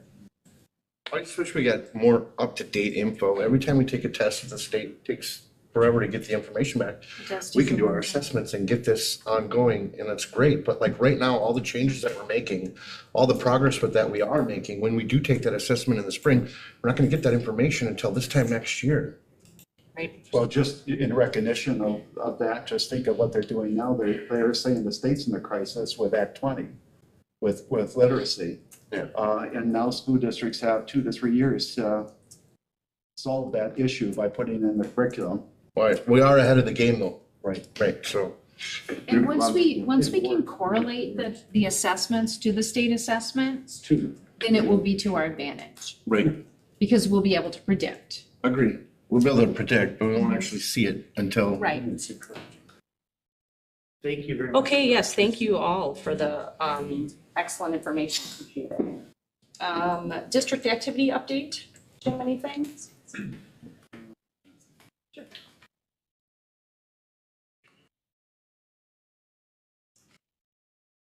A couple of things where I wasn't able to report out last time. I attended the Public Relations Association of the state with Lisa Sink, and MTSD received the Spectrum Award of Merit, acknowledging the district's communication surrounding the referendum, that contributed to passage. I also wanted to highlight, and she was here last time presenting, but Lincoln High School Associate Principal Lainey Longmire was acknowledged as one of Manitowoc County's future 15 young professionals. The award was presented to 15 young professionals in Manitowoc County who have given back to the community, shown leadership, and helped in many ways to make the area a great place to live and work. And it's just nice to have that recognition. Also, Lincoln High School scholar freshman Jackson Mueller participated in the State Music Association's Honors Band. Practice for winter sports is underway, and again, all of this stuff's on the website, so it's been beneficial to look at. And then this last week was the 13th through the 17th was American Education Week. So we didn't get to this last time, but that's what I just have to report out. I haven't heard anything about Lincoln's basketball team. Have they played yet? Tonight. Thursday. Tonight? Tonight. At Thursday is the first game. Thursday's the first home game. Okay, thanks. Okay, so we did leave on the CEP update, just because there were some kind of lingering questions. Angela, did you have something to present about that for us? Yes, we had a attachment and board book, and I just mentioned some notes about the updated budget adjustment that we'll bring to the December meeting. So just wanted to make sure that I could share the update with that. So the revised surplus deficit for Fund 50 will be $119,000 loss. And that there's $97,000 that we're receiving in supply chain assistance. They've had that the last year or two, just to help work with the increased cost of food. So really when we think about it, if you take that off, we would have had a deficit of $216,000. And that's, our best estimate at this time for the budget, considering we're back to CEP and looking at all the participation. So I asked our regional manager and our food service director to really go take a quick or a careful look at that, considering we made the changes. And the initial estimate of the $330,000 loss, as we looked at it closer, the estimator tool that the DPI gives you is a good guidance, but it's also more favorable towards reflecting the revenue impact. And so this is a total budget impact. So just per state statute, we need to bring any budget adjustments to the board. And so I'll do that officially at the December meeting. And Carrie, I think specifically, and some others had asked about options for what districts were doing, like Two Rivers does that second chance breakfast, and it's called many different things. I included the DPI guidance that they offer for breakfast programs, and we've looked at some options. I don't know if Jim wants to offer some specific comments on that. So the challenge with offered, like at Lincoln, for example, is the length of the building. I think we've looked at that and had several conversations. I've talked to Micah about that, and Jamie and Jim. And, kind of linked with what Jamie mentioned before, there's a lot of concerns at Lincoln with tardies to getting kids to class, and then looking at how could grab and go work. So there are still concerns that taking these grab and go breakfasts would mean that students would be eating in the classroom, which would negate from the focus on instruction. So I don't know if there's anything else we want to add at this point, that we just continue to look at that and explore options. Yeah, Angela's looking at options in terms of whether or not there's, the challenge though is we've been working to try to create more instructional time. Remember, we went through this from electives to everything else, and this was one of the things that we were doing, was trying to preserve instructional time. And it's been challenging because we could use more. So what we don't want to do is just have an alternative to find them back into the classroom, and all of a sudden 10, 15 minutes of a teacher's time is taken, dealing with that. The other thing I told Angela is, again, we're quite open, if there's an opportunity. It's hard because, as Jamie followed up with Micah, they're having a hard time because kids are having a hard time getting to, what do we call them, the wins, and the tardiness, and it's just be another reason why the kid doesn't show up. So right now, I'm not seeing something, not that we're finished, because there's an option here to explore, but we are definitely trying to preserve instructional time. And that's what I did hear. I think, Angela, I think you conveyed to me that that it seems to, are we picking up breakfasts at elementary schools, or? There is increased participation, which Right, is. so whether or not, lunch too. people are just adjusting and doing that, sometimes you just don't know without more extensive reviews, but, volume, makes a difference regarding, the more volume, the more revenue that's generated, that offsets some of the overhead. I think with Lincoln, the main challenge will always be, and Katie and Lee maybe be willing to speak to it because they have firsthand experience in that setting.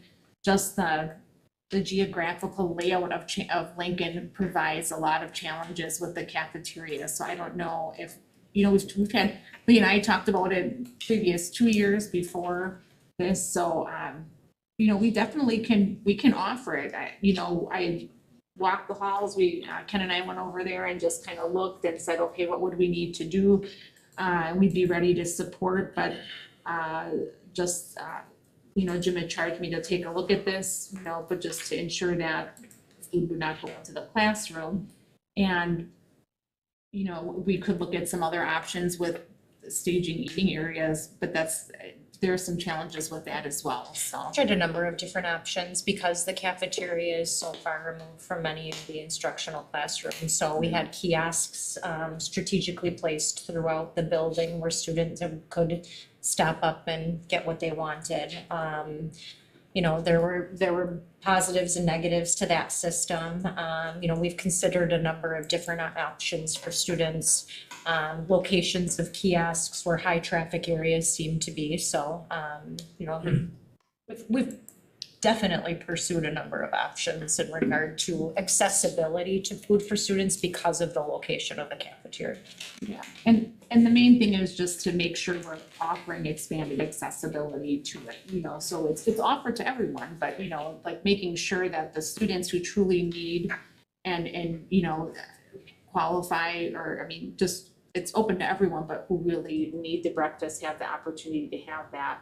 There's always going to be debate whether they can take it to the classroom and still learn and not cause a distraction. And some would say that wouldn't cause a distraction. Some would say it would. So that's where, in the discussions we've had, it's just to make sure we're preserving that instructional time. So I'm ready to help if we want to, and we'll keep looking at options, but that's kind of where we're at right now. I don't know if it's good. So a few questions. So originally this was like 360, and now it's down to 219, but then less because we got the extra money. Correct, yes. Okay.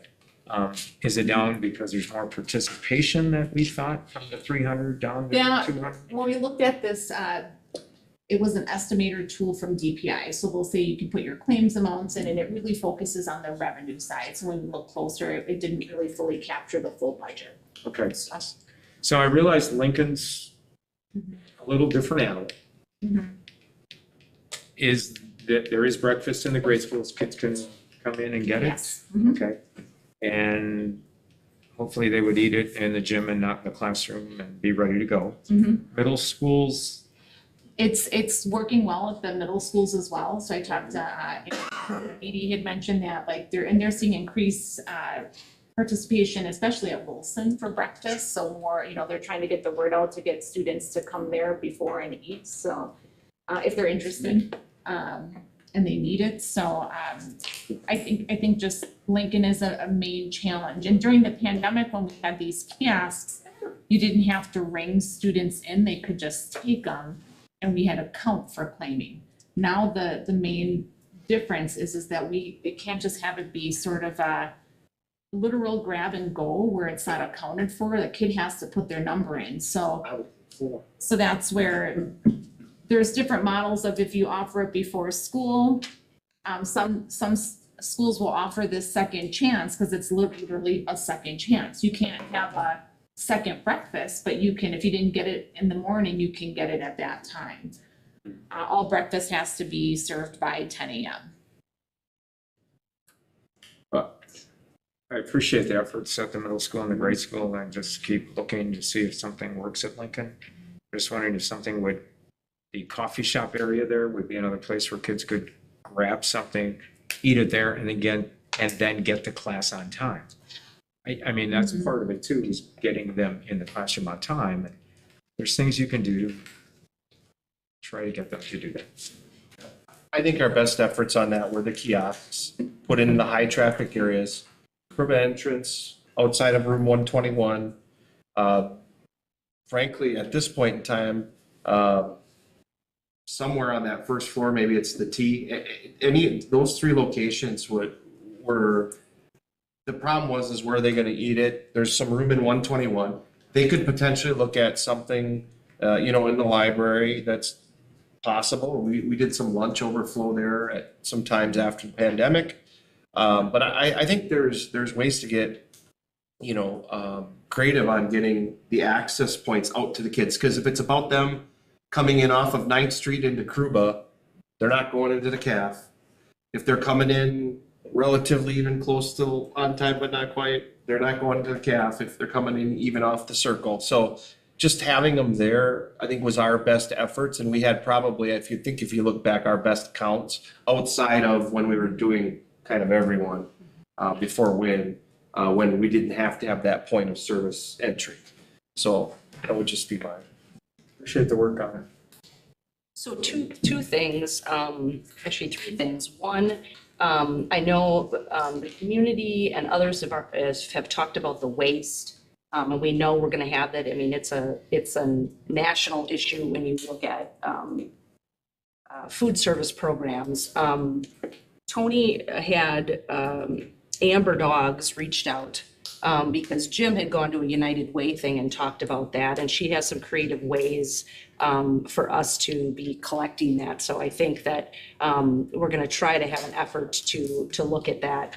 Because of the designation of Grow It Forward, she is able to do some different things that other agencies with extra food, from what she says. So we're gonna get together with her and see if we can't figure out a plan to be able to use some of that extra food. So we can report that out too. The other thing is, I was wondering, we've had this on the agenda for a while. I'd like to move it off the agenda, but have it be an update in our financials so that everybody can see how much we're doing. And then at that time, if that's a time that somebody wants to ask a question or update, that we would see that there. Yep, so totally, and we just by state statute are required to bring it for approval, and we have to publish any changes in the paper. So like the full budget was in the paper 2 weeks or so ago. Yeah. Okay. And so we just have to make sure that we publish those. Perfect. And then my only other last thing was I looked on the website, and it still says that we're opting out. So could we make sure we update I will make sure that? that It's that original letter about coming back out of COVID and how we were gonna go back. Right. So just we could update that. Will do. Apologize. All right. Just a question. Yeah, one more question. That money that we will have to move comes out of that fund that can only be spent on. Yes, correct. So it's already there. Yes. $1 million, yeah. Definitely. And, even though we have the amount estimated right now for it, I mean, it's always, it's only, we feel fairly certain that it's based on participation so far this year and what we're going through. But as it gets colder, more students may come in for breakfast. It all depends. But the lunch counts are substantially up since we went back to CEP. So, and there haven't been, sort of the concerns about making sure everyone has access to it that needs it seem to be settled, and it seems like everyone's in a better spot on those fronts. Okay, excellent. All right, the next, McKinley Academy.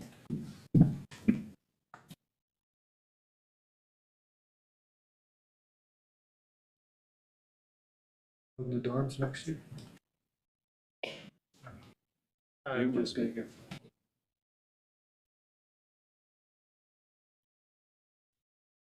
So for McKinley Academy, most of this presentation you have seen before. There haven't been a lot of changes. I'm going to just briefly go through two areas of focus. One is student success, and the other one is infrastructure and funding. Both of these are coming from your strategic plan. These are the numbers that were taken, and there was a comment that was made by one of the instructors that those numbers are fluid. And that instructor is absolutely right. They have gone from 22 to 28 and back to 26 and then back to 28. So yes, they move, as does any other place where we're enrolling or having students move from us. This is the K-8 virtual enrollment history that's taken from a September count. The reason it is reflected as 24 is because this is done on a specific day each year. So this is what we typically refer to as fourth Friday count. Okay. Total revenue, staffing expenditure, you've seen these before. This is the 9/12 virtual, which is not what we will be talking about today, but I thought you might want to take a look at this information as well. You can see there's 81 students in either the in-person or blended 9 through 12. You can also see that this particular portion of the program, the 9/12 blended virtual, does run in the black at 141,000.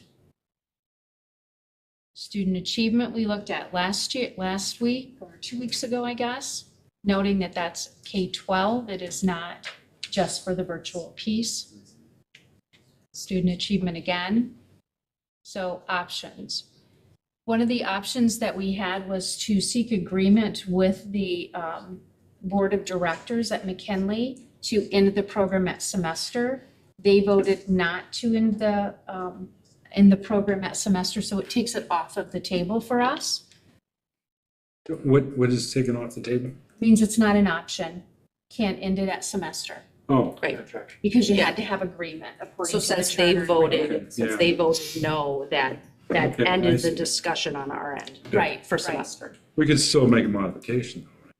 Correct. It's coming. And so this is the review transition process. I put in the number of meetings that we've had, and also the things that I can see coming in the future. I will change this as things happen to keep an updated timeline for us. One of the things that I want us to really take some thought about is the opportunities that the 9/12 program holds for this district and this community. And so that would be done through a visioning session of the community, of business people, to talk about what do we need? What is it that we're missing? If we only run one high school, what are we missing? What opportunities are there? Why business people? Because I think it's important that you involve your business community to share envisioning. It may be that they would love to see a high school that's focused on manufacturing, which you can do.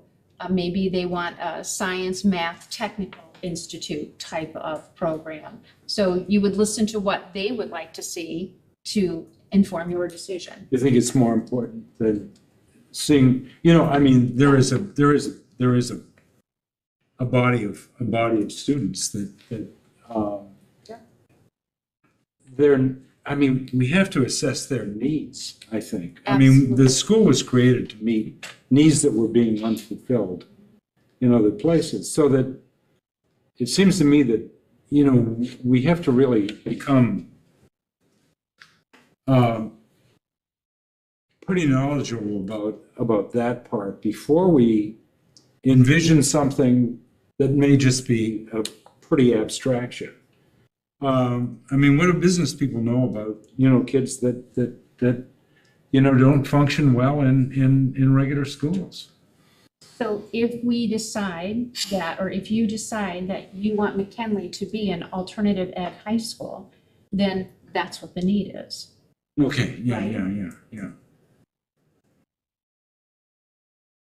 Here's the timeline. But that's, I'm just asking. Yeah, no, absolutely. But I do think you have to define it, because right now, McKinley is not defined.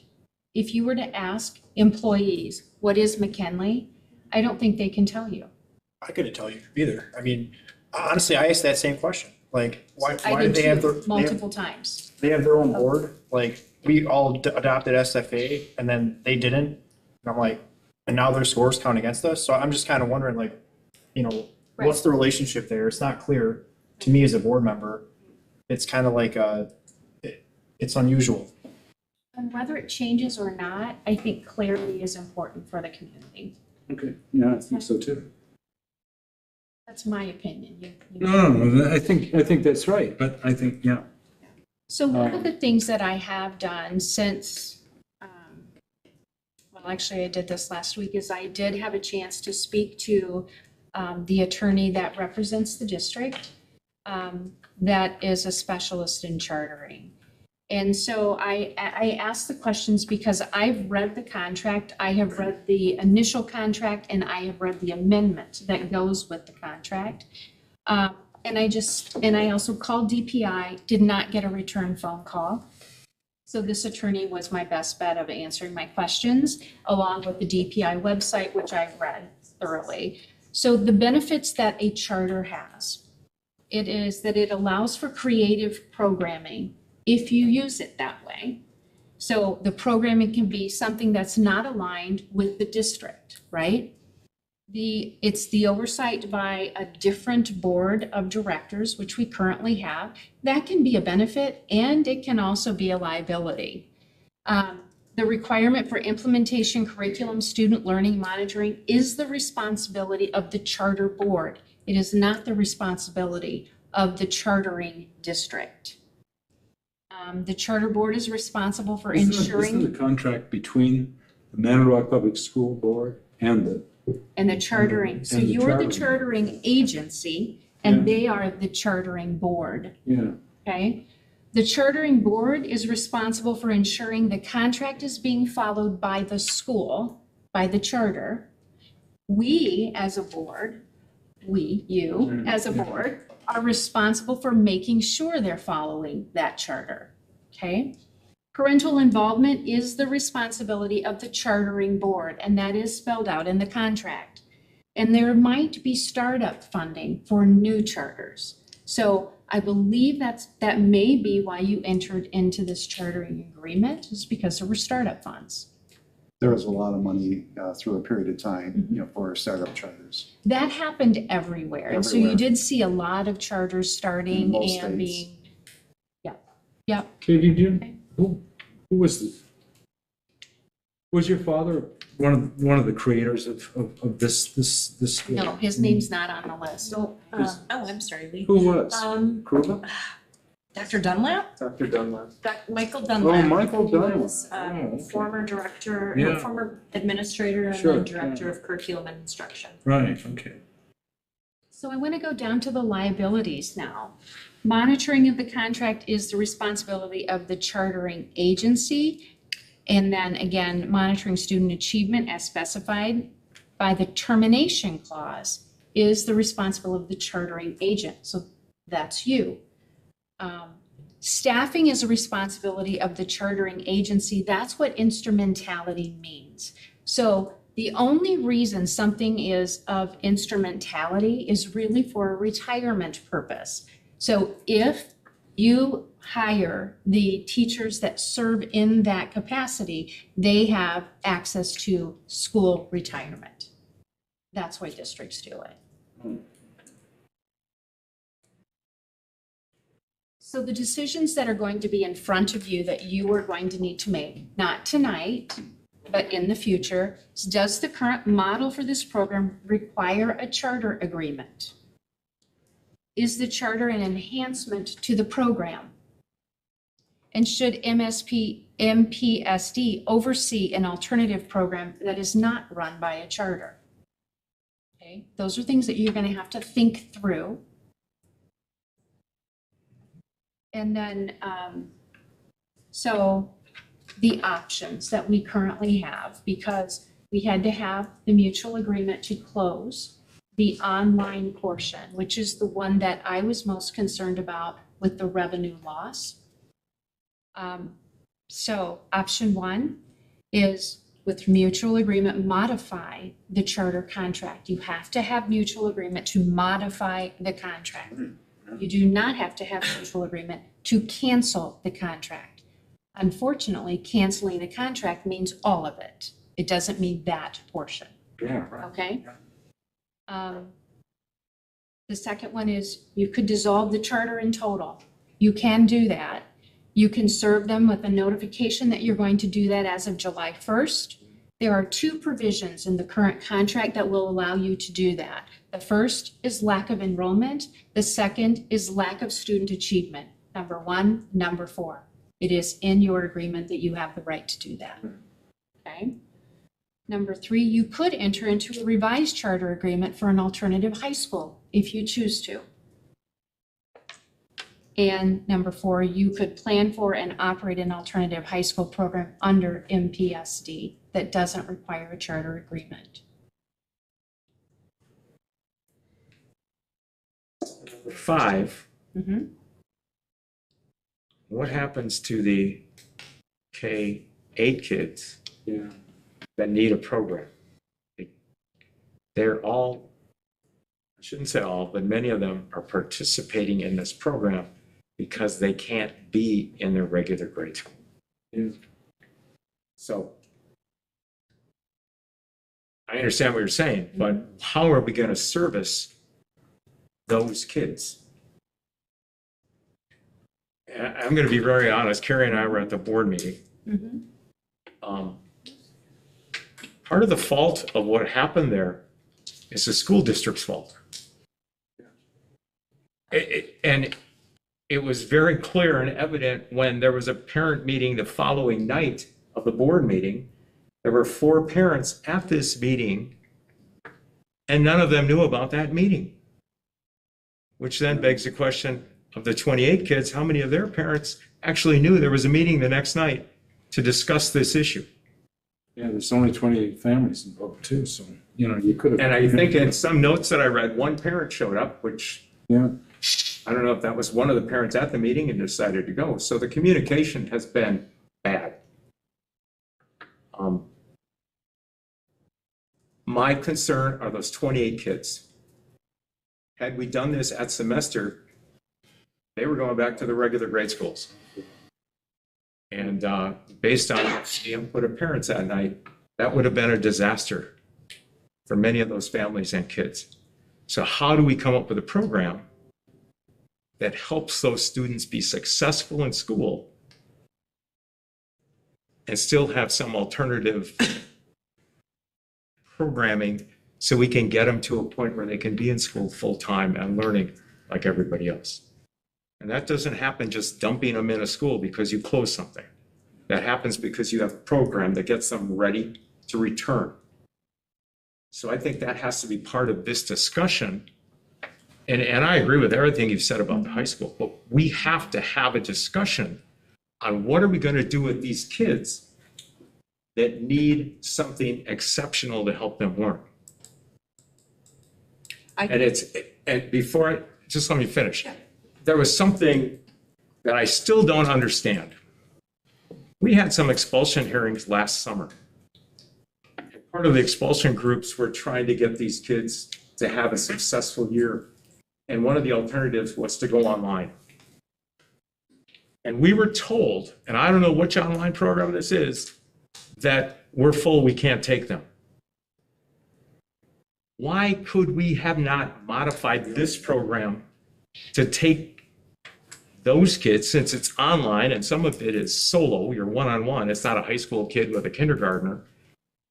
I don't understand why we didn't take the initiative to say, hey, Johnny, you can't go back to school, but we'll put you online because we have this program.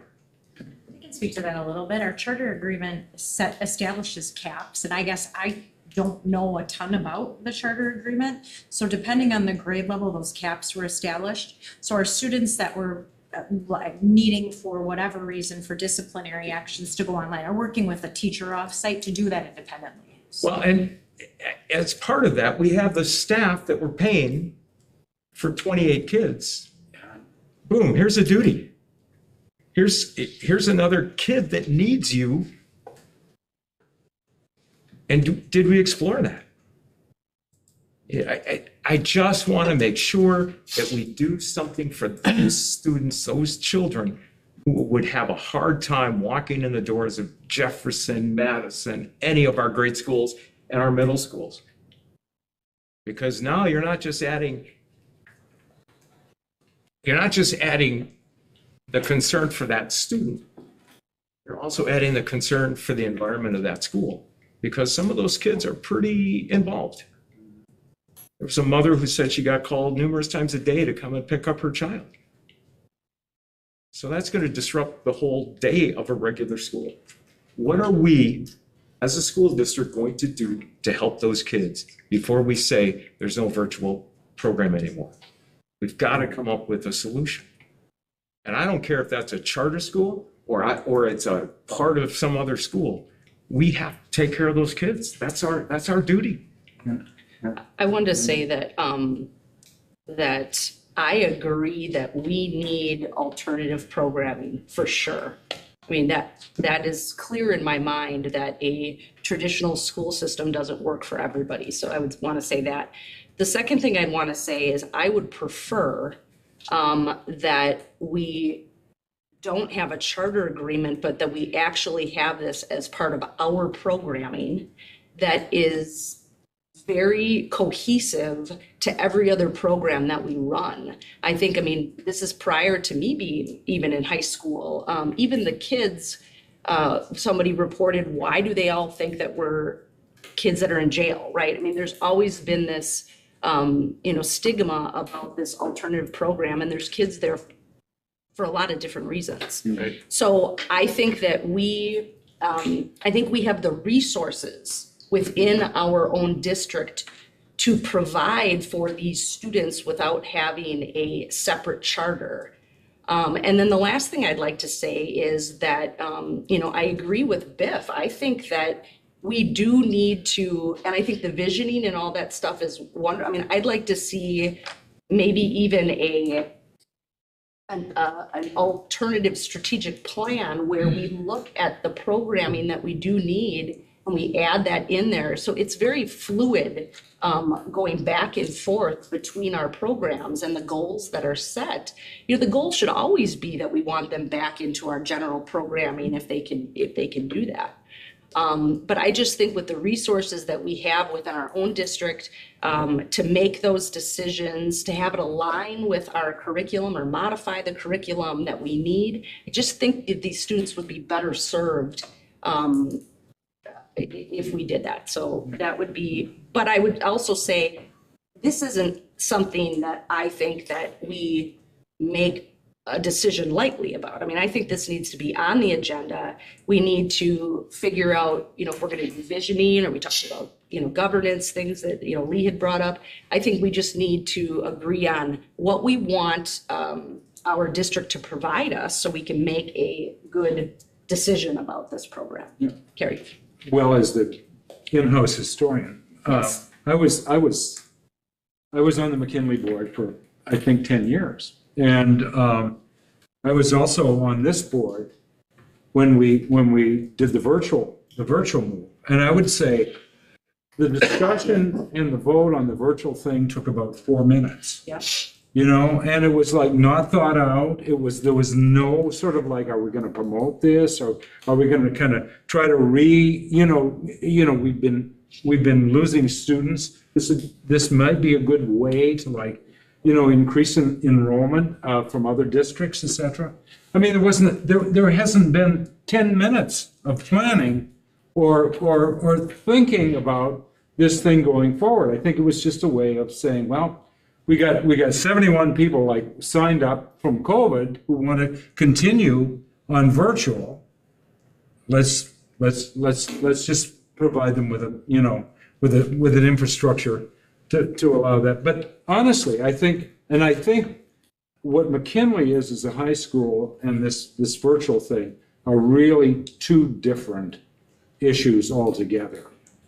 And I think that what we need to do is, number one, I think we need to modify the contract and take the virtual part out, or modify the contract in a way that really does put some effort and some design into the virtual. I mean, Two Rivers has got a virtual program. 200 students are in it. What do? Well, beats the hell out of me, and I bet nobody else knows either around here. So I think there's a potential market there, because the information that we got fairly recently indicates that parents went around and said, oh my God, they may close this down at McKinley. Can my kids get into something else? They're all full.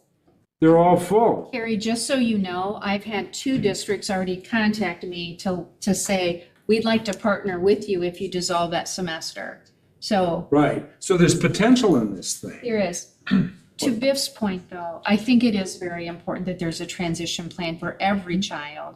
I don't want to say that all 28 of them are going to struggle to reacclimate to brick and mortar schools. There are a few that are, definitely.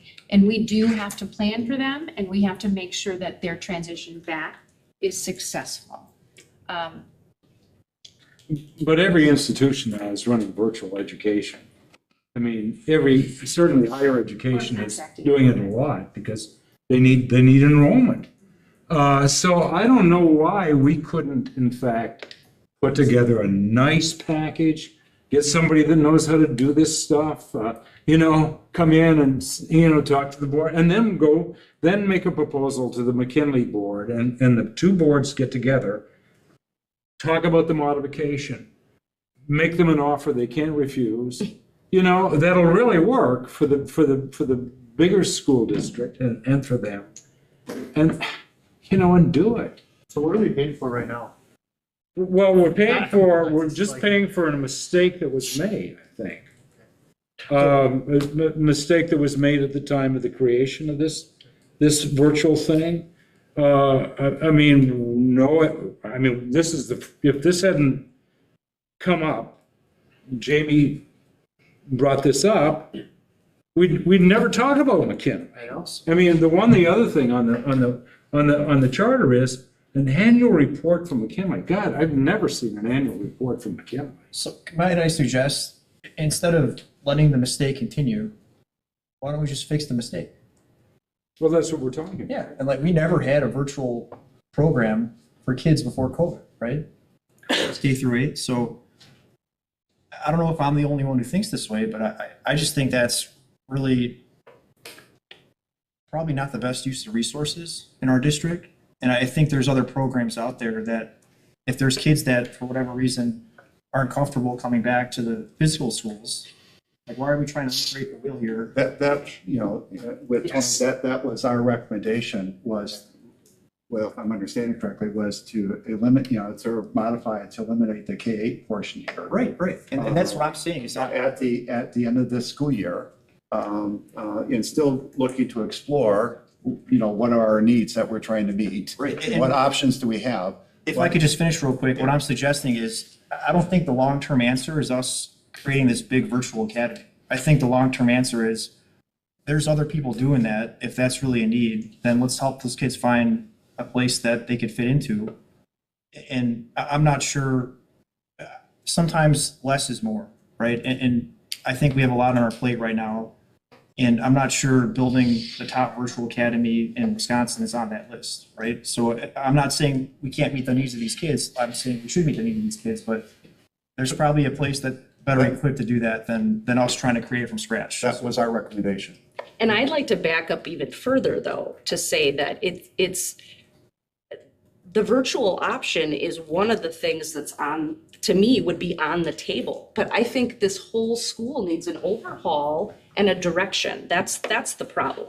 So I think we either have to decide that, that we're going to vision that into a charter school because that is the best, the charter provides something for us, or that we envision this as another wonderful program of the MPSD and how it's going to be, what parameters need to be there in the program that we run to provide the best success for students. I mean, I think before we even decide, do we keep virtual, do we not, we need to be presented with what are our needs of these students? What is the program? Who are we servicing? Because a lot of these kids do the youth apprenticeship program, right? I mean, there are some things that they are, you know, so again, I just think there are so many options, but we have to decide first is, are we going to take that or are we going to have a charter do it? Well, first to agree with Tony, there are so many alternative type programs out there from Appleton to Green Bay to Sheboygan to Fond du Lac. We could go look at and go, hey, maybe we could try that to help these kids get back into regular schools. And so they're out there to look at. You don't have to reinvent the wheel. They're successful programs. I'm old enough to remember when McKinley started, like Carrie. And even when it began, people were unsure of what it was going to be. It ended up being a great place for kids who are maybe a little alternative in how they view education and want to learn. And it does not surprise me to have youth apprentice kids coming out there, or Rising Phoenix kids coming out of the academy, because there's a lot of gifted kids there who just don't fit the factory model of our schools. Okay. And you know, even of us thinking that way, well, there's kids in youth apprenticeship, and it's like, yeah, it's a regular high school. It's just they're different kids. That part of it, this is very important, and it's defined itself over the years, I believe. That, you know, I don't know if it's Stangl or McKinley. We got to work on that first, maybe. Yeah. But again, the younger kids are so important. I don't think you need a statewide charter online school, but if people are calling us to say, hey, we'll take your kids, there must be some financial advantage to doing that or running one. That maybe there's some kids that need that, or maybe it's half day in school, half the day at home. Maybe it's 2 days in the physical building, 3 days out, or the other way. You know, a little like an individualized learning plan for kids that don't make special ed. But we have to look at it before we make any decisions. And who knows, maybe the charter is so good, maybe the school district just calls it Lincoln North. You know, there's a lot of options here, but maybe it's time that we do something. I'd like to repeat my motion from last meeting. I'd like to make a motion to the McKinley Board of Education seeking charter contract modification effective July 1st, 2024. Yeah. Say, That's sort of their motion. wanna, Modify and get rid of the. I'd like to modify modify the contract with the charter school effective July 1st, 2024. to eliminate K through 8 virtual. Does that have to be the motion? We'd have to come up with. I see what you're saying. You just want an overall modification. We don't know what that would be. Right. Just a We have to modification. come up with that. Okay. Eliminate the K-8 online program effective July 1st, 2024. Is there a second to that? I'll second it. Okay, second by My comments would be that Biff has a great point about those 28 students. We need to have a transitional program. I would completely understand that would be under the purview of the superintendent of this district, and we would transition those 28 families, students, to effectively have programming elsewhere within the state. So, well, it wouldn't have to be within the state, but I'm just saying that we would have an effective transition program. Okay, other comments? I'm not gonna vote for that. I don't know what's gonna happen. Yeah. I wanna know before I vote to change something, I wanna know what changes we're gonna make. You know, Sorry, Jim. That's right. there's, Well, if we don't vote to modify that contract and eliminate that, it's just gonna continue to go the same route it was, because they made this change back prior to COVID because of the need, and it's just dragged on. but we still don't have any place to, we don't have any program or place for those students right Yeah, now. right. I mean, What are we gonna do with them? In-house, yeah. I mean, I think I would like to modify it by July the 1st, but I would also like to have, a real solid concept modification to do, And I think, sorry. Sorry, Jim? One of the administration's point was we did not see this as our level of expertise to continue this program and to give notice to eliminate that, but with recognition that we had to look at the whole charter, in terms of, kind of from its original standing in terms of there was a need. Is that need in having it met by a charter still exists in the same way? Really, we should be looking at the needs of all students, to create success. Some slid over here and all of a sudden it's more of a problem than somewhere else. I'm sure we got failing kids in our school systems that we should be looking at every kid relative to programming. So I totally support what Biff is saying, but I do not believe that this is cost effective for our priority area, given how much change we've taken on, to continue that, to turn that in. So that's just with the K-8 charter. So that's what we're recommending, eliminating July 1st. We can't do it. K-8. Well, that would be a modification. Yeah, modification. That would be a modification of the charter. And now what's important to understand is that they didn't support that, we'd probably coming back and recommending that we eliminate the charter school because they would have to agree to that. So then we would have to go to another option. But No, we're not gonna recommend that they close down the charter school. No, but they have to support the modification. They do have to support it, yes. And if they don't otherwise- support the modification, then you have the option of just closing down the school. Right. Correct. And, but It's really an unfair gunfight. But I'm not, I'm only suggesting we don't have enough information to recommend what's the best programming for our kids. Yeah, but we can learn. Say we're going to modify if we have no idea what we're gonna do. Well, We don't because know that yet.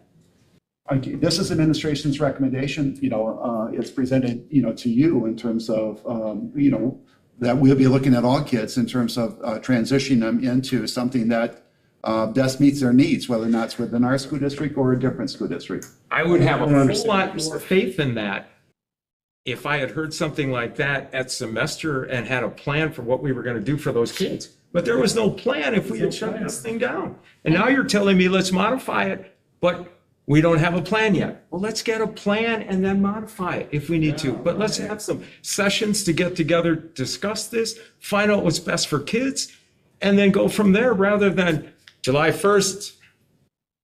I'm worried that it's gonna be what was gonna happen. We're gonna have to start to be orderly about this stuff. We have a new panic every month now, Last month it was the lunch. This month it's McKinley, and it's just like, come on, let's think this out.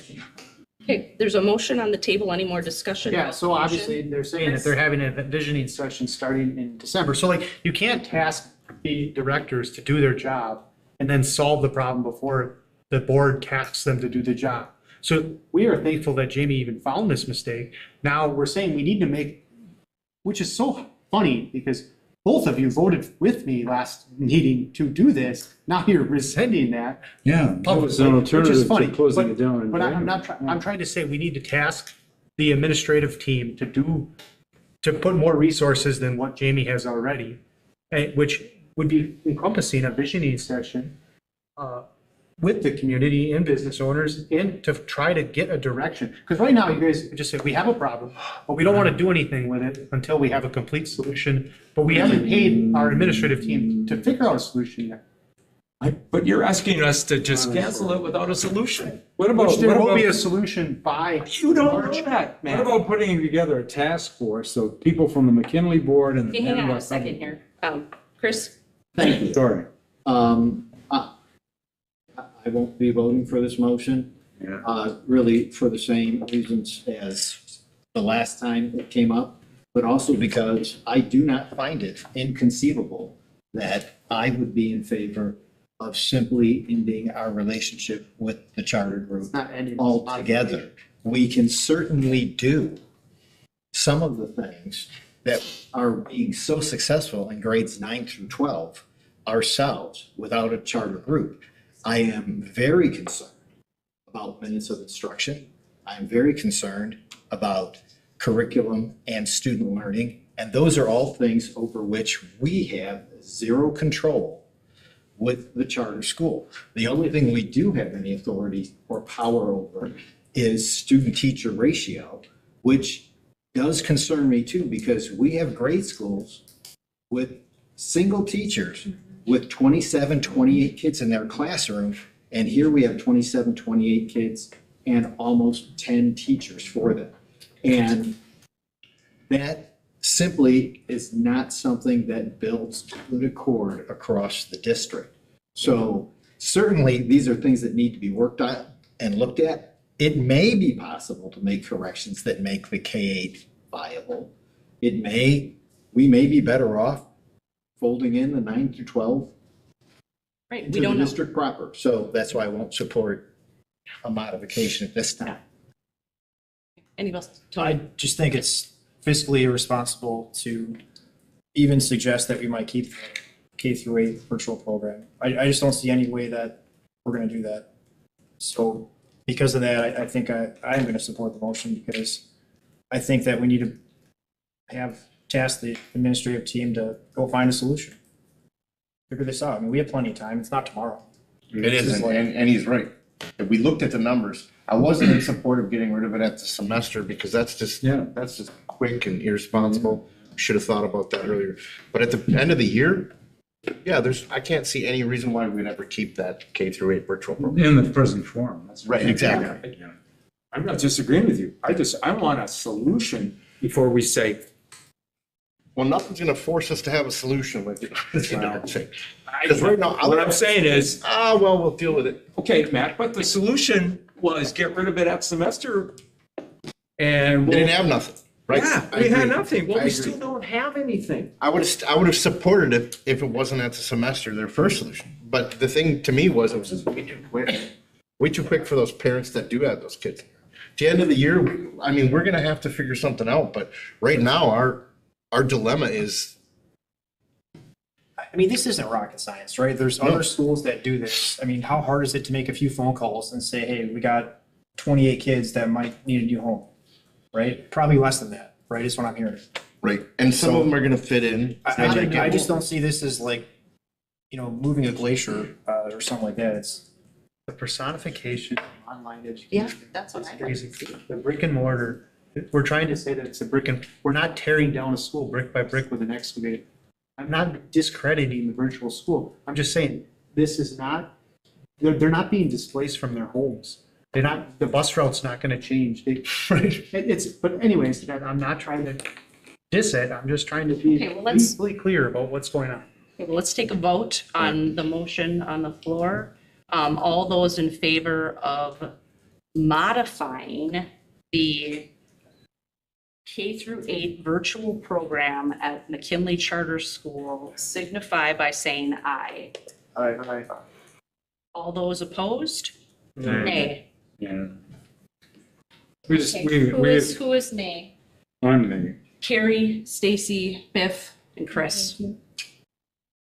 Okay, well, we gotta do something. I would like to make a motion. I would like to make a motion that we task our administration with providing us a path moving forward with, if we dissolve the K through 8 program, where are these 28 students going to go? Almost like that we would know that this is what they've signed up for, like an individualized plan on what they sign up for.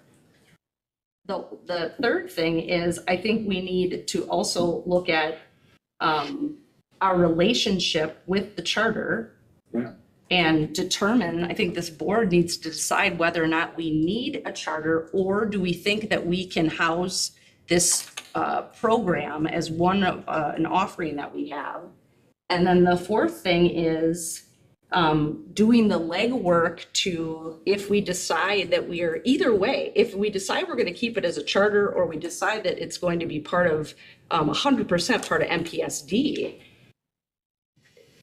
I guess that needs to happen first. We need to do that first, because then after that, it's going to depend who's going to come to the table and part of the visioning session. But I think this is an opportunity for us to really make this relationship that we have with these students and their families the best possible. And I don't think that we're doing that now, and I don't think that we have done that. Doesn't say that we haven't done positive things, but right now we need a plan moving forward, and we need to do what we've done in our own district, which is, or with our schools that we have that McKinley was not part of, which is figure out a plan on how we're going to service alternative students. So my motion is that we task the administration with coming up with the solution for the students to transition out, if that is the best option, and also provide us with alternatives, I guess more pros and cons. I think we have to decide the pros and cons of keeping it in our district or keeping it as a charter school. That would be my motion. So it's more than just the virtual thing. Absolutely. Yeah. I think we have to provide. I don't think we need a motion for that, but I'll second it only because, I mean, I would just look over at Jim and say, Jim, we gotta figure out a way what we're gonna do for these students in order for us to be able to pass the motion to get rid of the K through 8, because that's essentially what we were trying to do and what he was trying to do, because we looked at those numbers as to what that money was costing us, and we still plan on getting rid of K through 8 virtual, but for some reason, we want more information before we do it. That's your motion, I'll second that. And I will support it because we need options for those kids. Got it. The only thing that I hope happens maybe. This is why government moves so slow. Swear to God. Well, You have to think about shit before you act on it. yeah, Yeah. make sure it's the right Stand stuff. up with a virtual. I guess That's how you it'd be end up with a nice virtual to school. have those sessions or that team and possibly part of that board and part of this board sit down and look at it and go, what's the best for these kids? And we did things before the charter school existed. And perhaps some of those programs could be reinstituted or brought back, but in the same building, so there's still a sense of a separate, Say we don't come up with a plan. Say they don't come up with anything for what to do with K1 through 8 on a virtual. Do you think we're still gonna keep that K1 through 8 for those 28 kids hope not. costing us I think- $750,000? I hope so. I think going to. The I point is, we think should it have is, just went with I it. think it is absolutely unacceptable for us to not do something. Absolutely. But, and I'm. But your vote against it was literally to not do something about it right now. Well, not to do what Matt wanted to do, that's all. We gotta get the ball rolling somewhere, but a And I couple think months this down the is- line, we'll figure it out. We'll figure it out Anyway, somewhere around April, any other May, comments June, on the motion? July. I'd like to make a friendly amendment that the president of the school board of Manitowoc is on that advisory committee for the visionary. We're not even there. We're not even, Well, we're part not, of the solution. well, that comes with the, Well, he's in the motion because Stacy said for administration to come up with a solution Yep, for the and students. I'm adding the school board president to that Yeah. administrative list. yeah, I'm yeah. fine with that. Okay. That's the way that I would support it.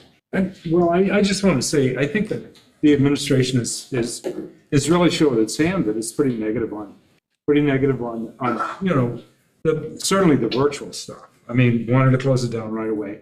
And I'm not even sure that there's a particularly positive commitment to, from the administration on the McKinley School. I mean, I guess I see the real thing is like, we have to define the need rather than design a school. You know, I mean, there are lots of ways, as Biff said and as Chris said, that those needs have been responded to through through other forms, you know, through other programs, through other, you know, and some programs come and they go, and I don't know where they came up with the charter school thing, but I think we really we can't put those kids in hefty bags and put them out for Edelman to pick up. I mean, we have to respond to the need. So I don't know, I'd like the administration, if the motion passes, to involve other people than simply, I mean, like industry, like business. perhaps.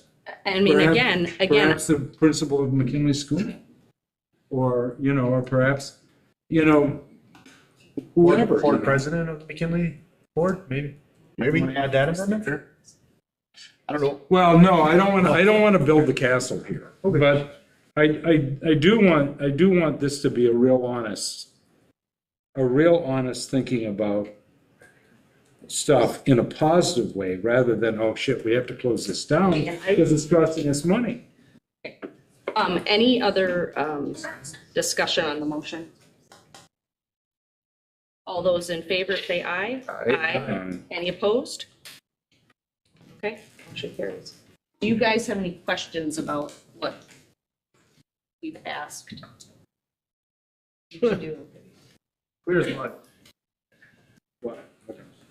Just making jokes. It's the only way to. That wasn't funny. Okay, our MPSD district safety plan.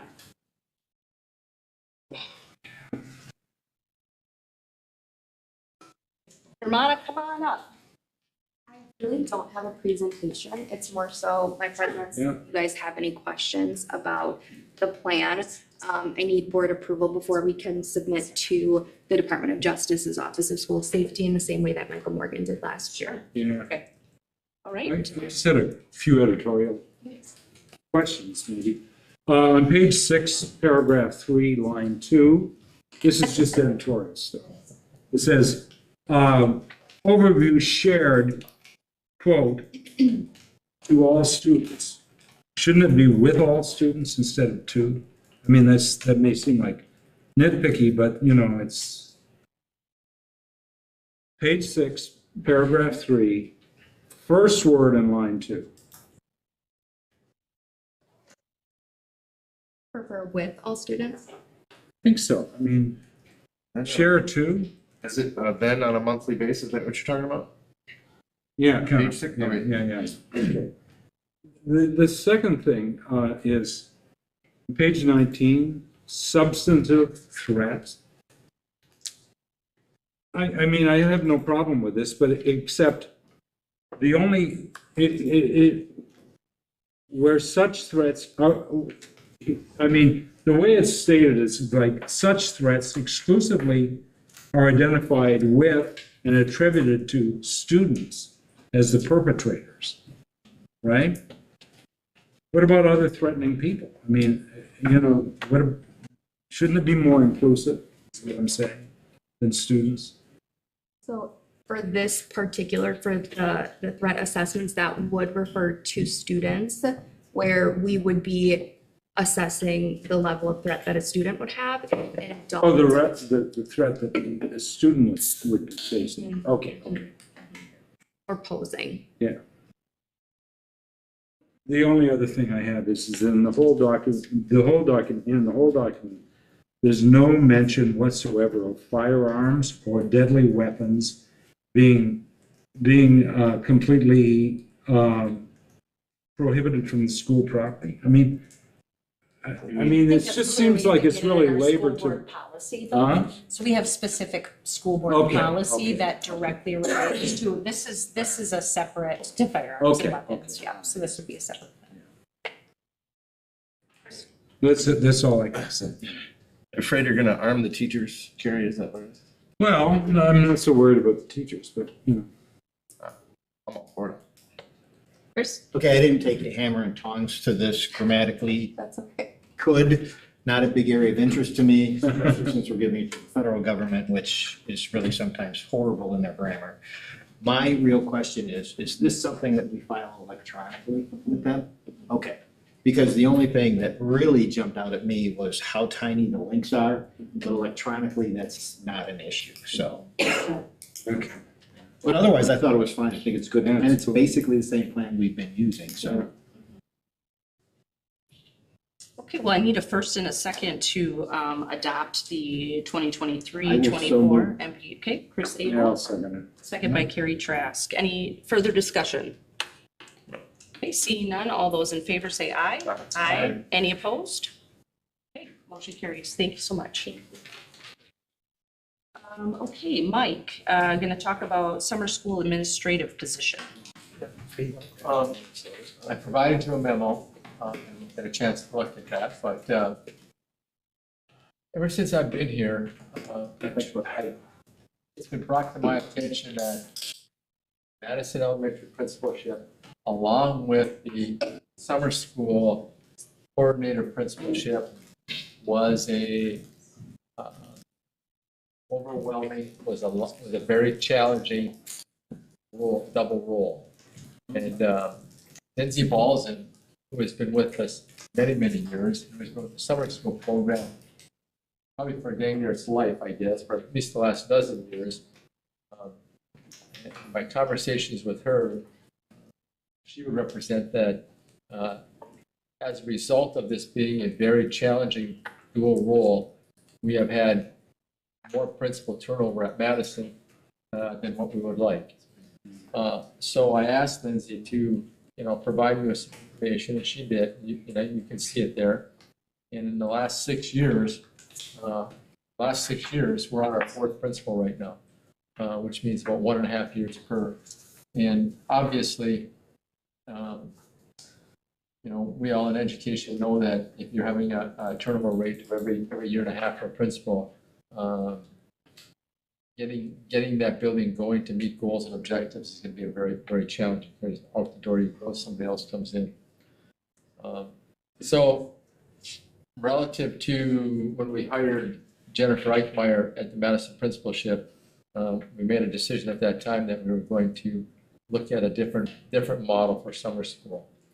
And so I'm here with you tonight to have you consider looking at having a separate summer school principal role for the Manitowoc School District K-5.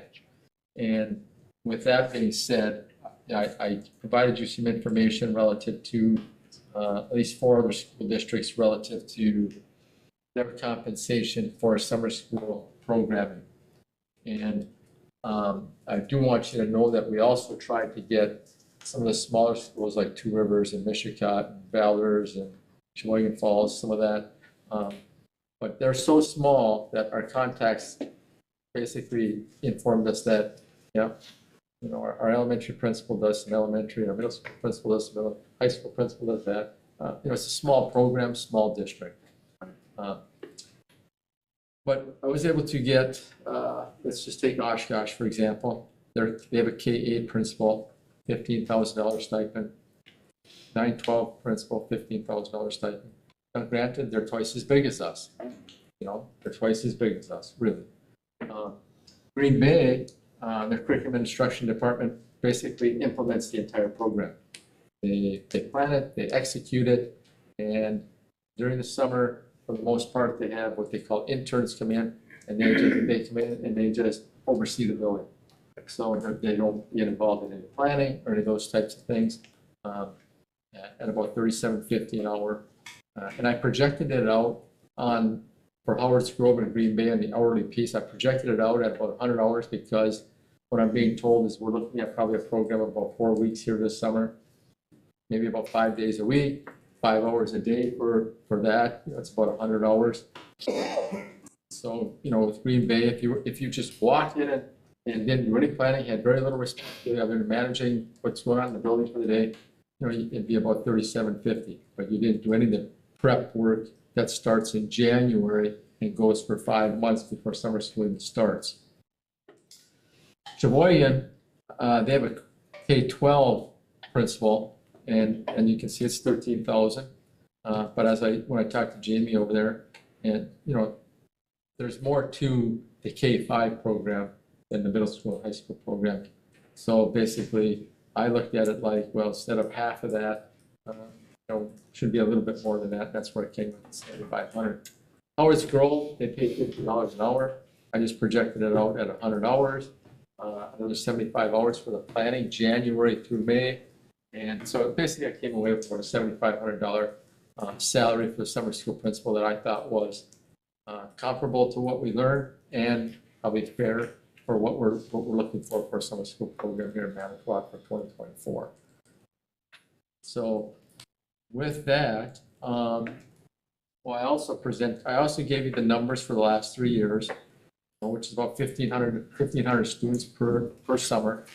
And, when you think about programming 1,500 students for a month, I mean, it's not a school year, it's not 9 months, it's not 10 months, but when you put something together like that for 4 weeks, there's a lot of work, there's a lot of planning, there's a lot of coordination. There's a lot to that.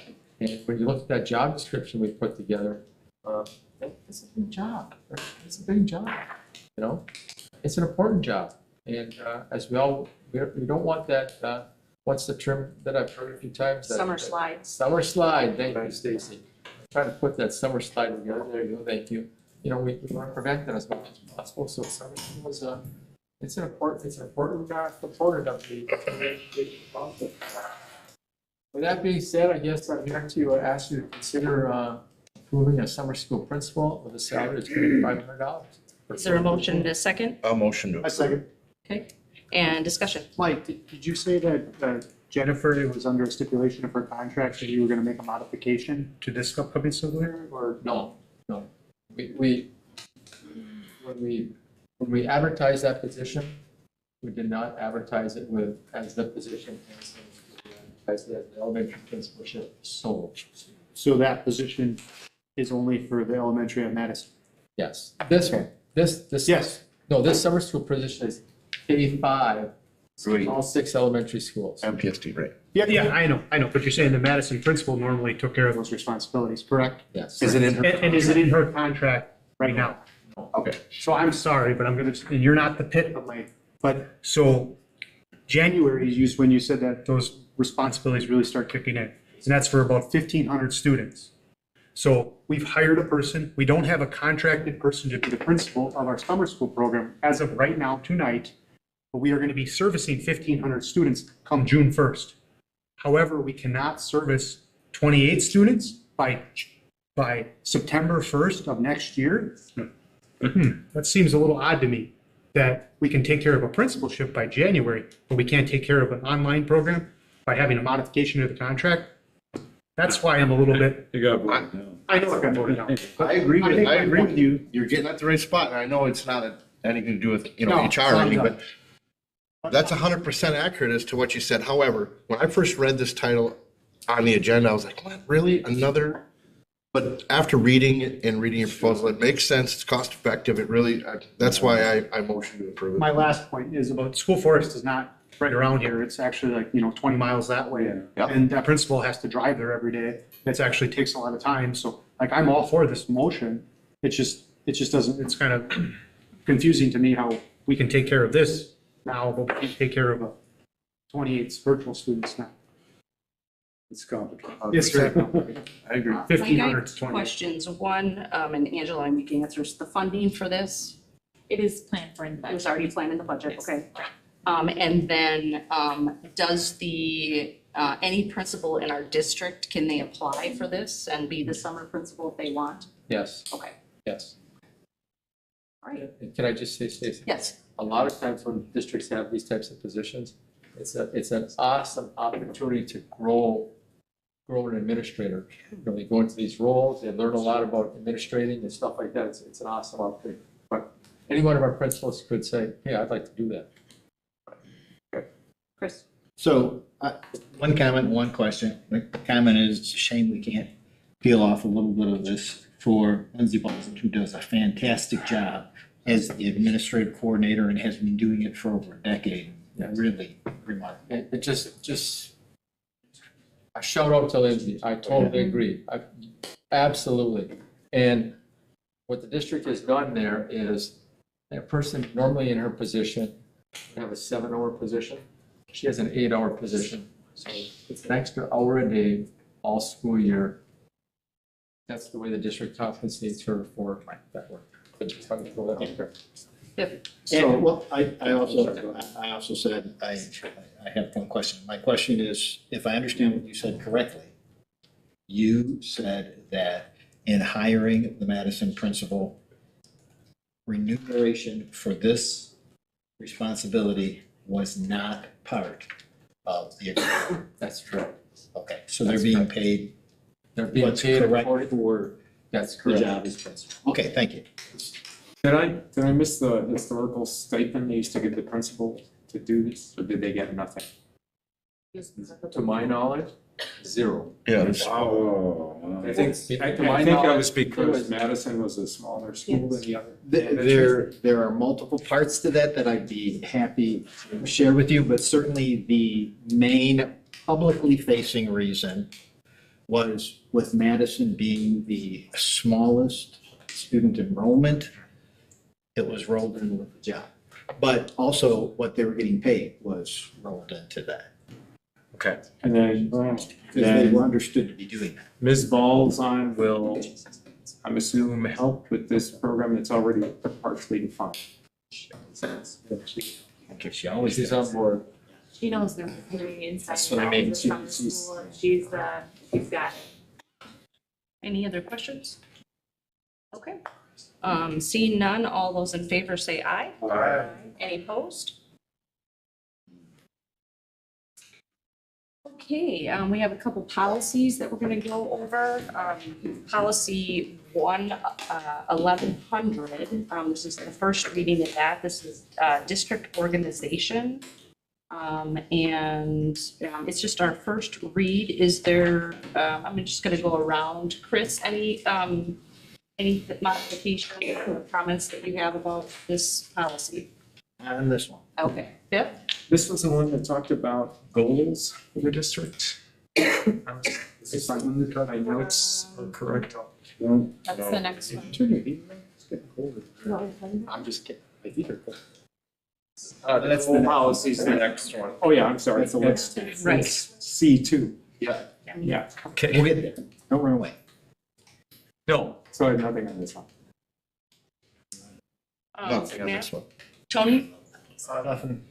Carrie? Nope. Matthew? Nope, it says the superintendent shall be the chief executive officer of the district. Good with it. I got a note here, I just wanna.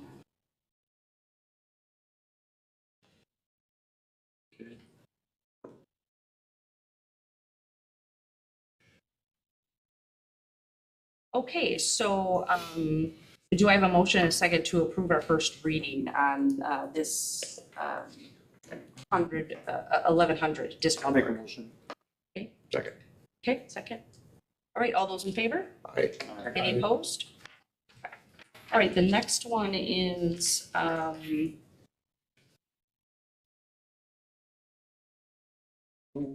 This is the assessment of the This is the district. assessment. That was the district.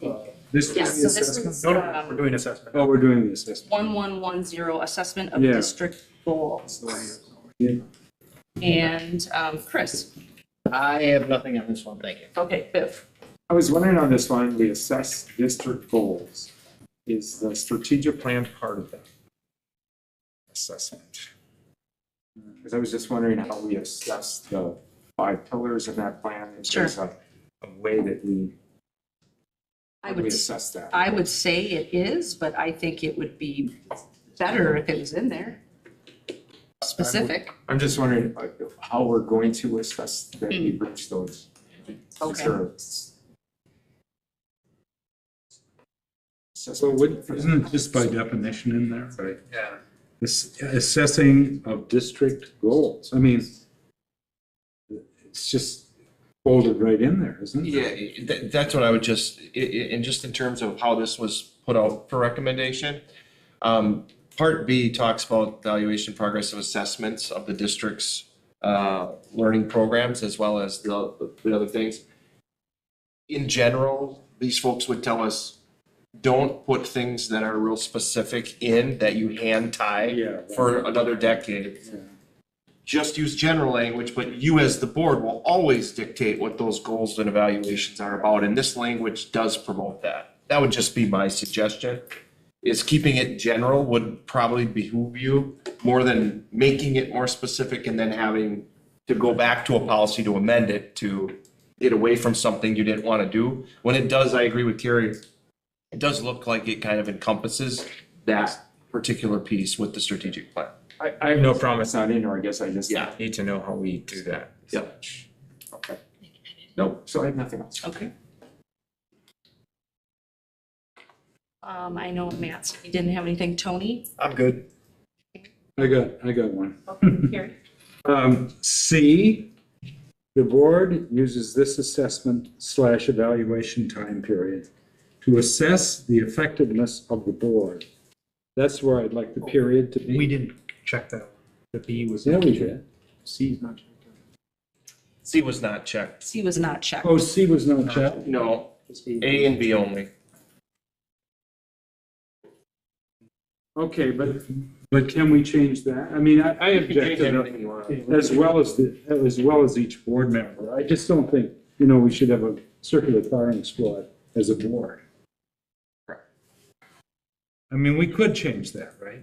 That option's not selected. You understand that? Right. Duane? If you wanted to. I know, but can't we select it? Sure. Could.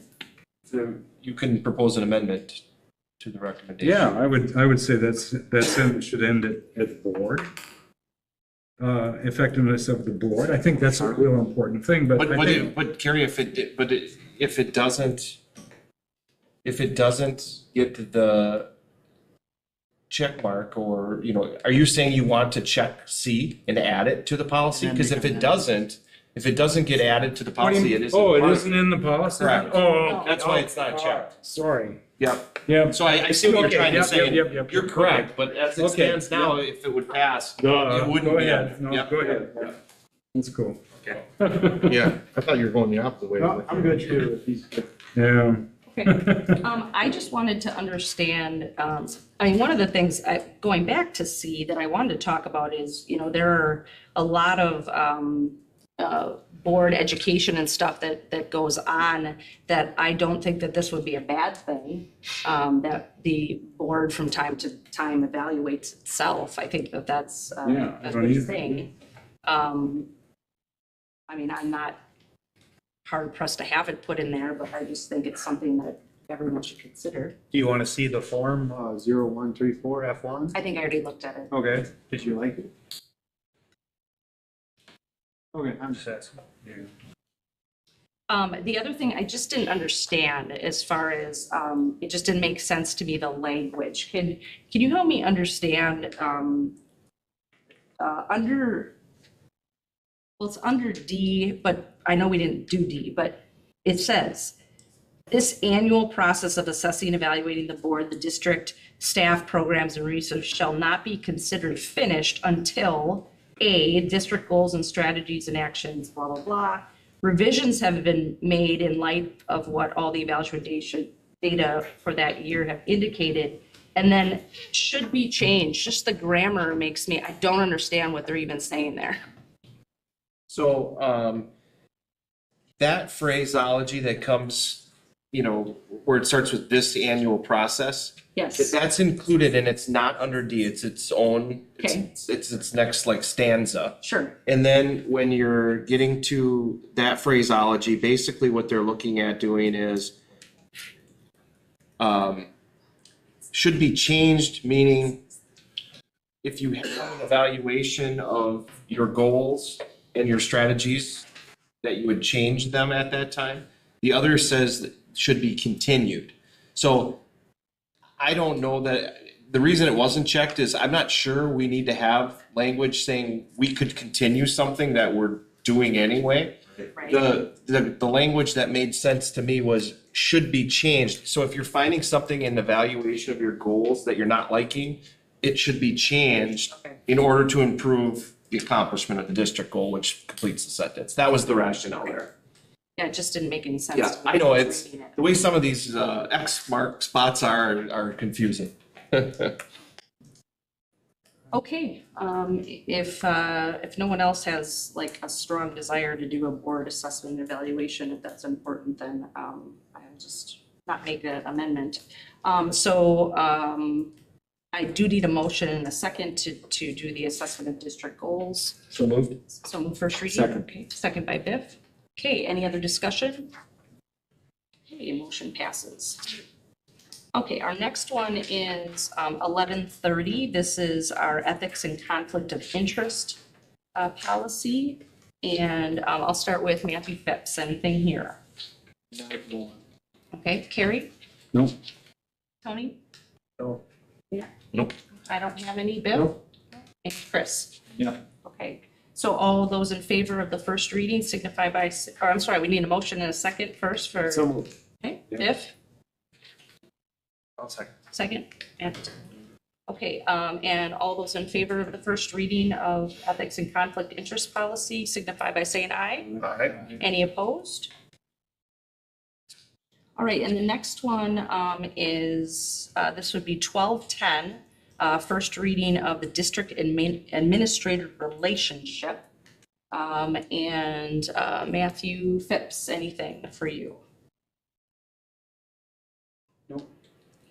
I'd just like to clean up the sentence. The board believes that, comma, in general, comma. Why not just start the sentence with it is the primary duty of the board to establish policy? I mean, believe is such a Yeah, you're right. flimsy I agree. As far as the policy, word, yeah. that's weird in there. The board believes that in general. Yeah. We should just start out, it is the primary duty of the board to establish policy. I do like that. Not that it would change the meaning of anything, but It it's sloppy. clarifies it. It's sloppy, It makes it less.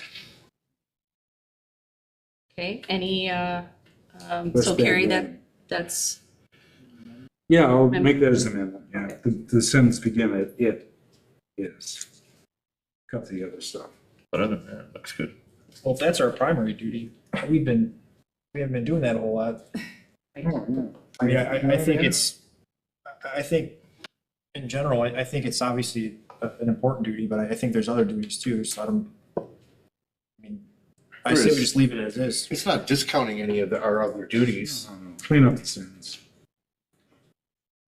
I mean, I taught about it. so Carrie, are you making a motion to modify that? Yeah, I'm making a motion to delete from the topic sentence, the first sentence, to delete the words, the board believes, comma, that, the board believes that, comma, in general. Cut that. Begin the sentence with, it is. Is there a second on that motion? Sure, I'll second. Okay, second. Any discussion?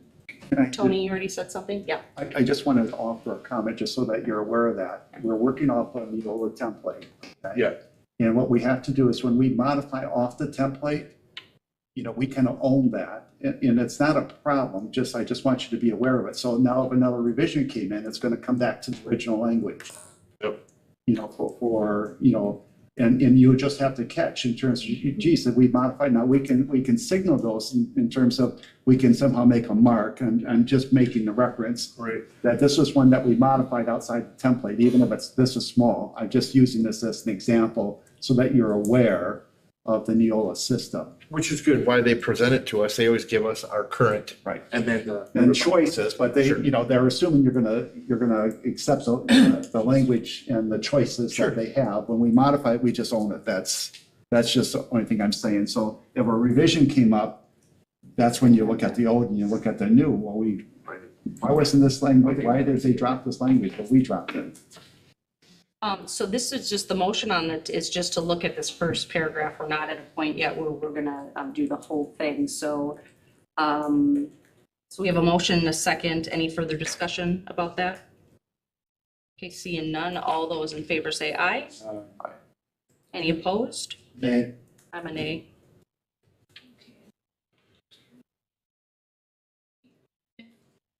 If were you a nay or a I'm an aye. an aye?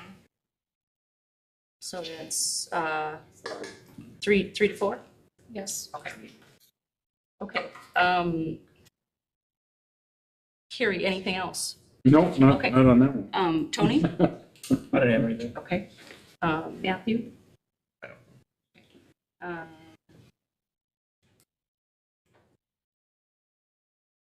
I circled the policy, I looked and we do not have, in the last paragraph, we do not have a policy 336201 and we do not have a policy 436201. Yeah, this is in that, second to last paragraph. Yep. So we either have to add those or I put just say violation of policies.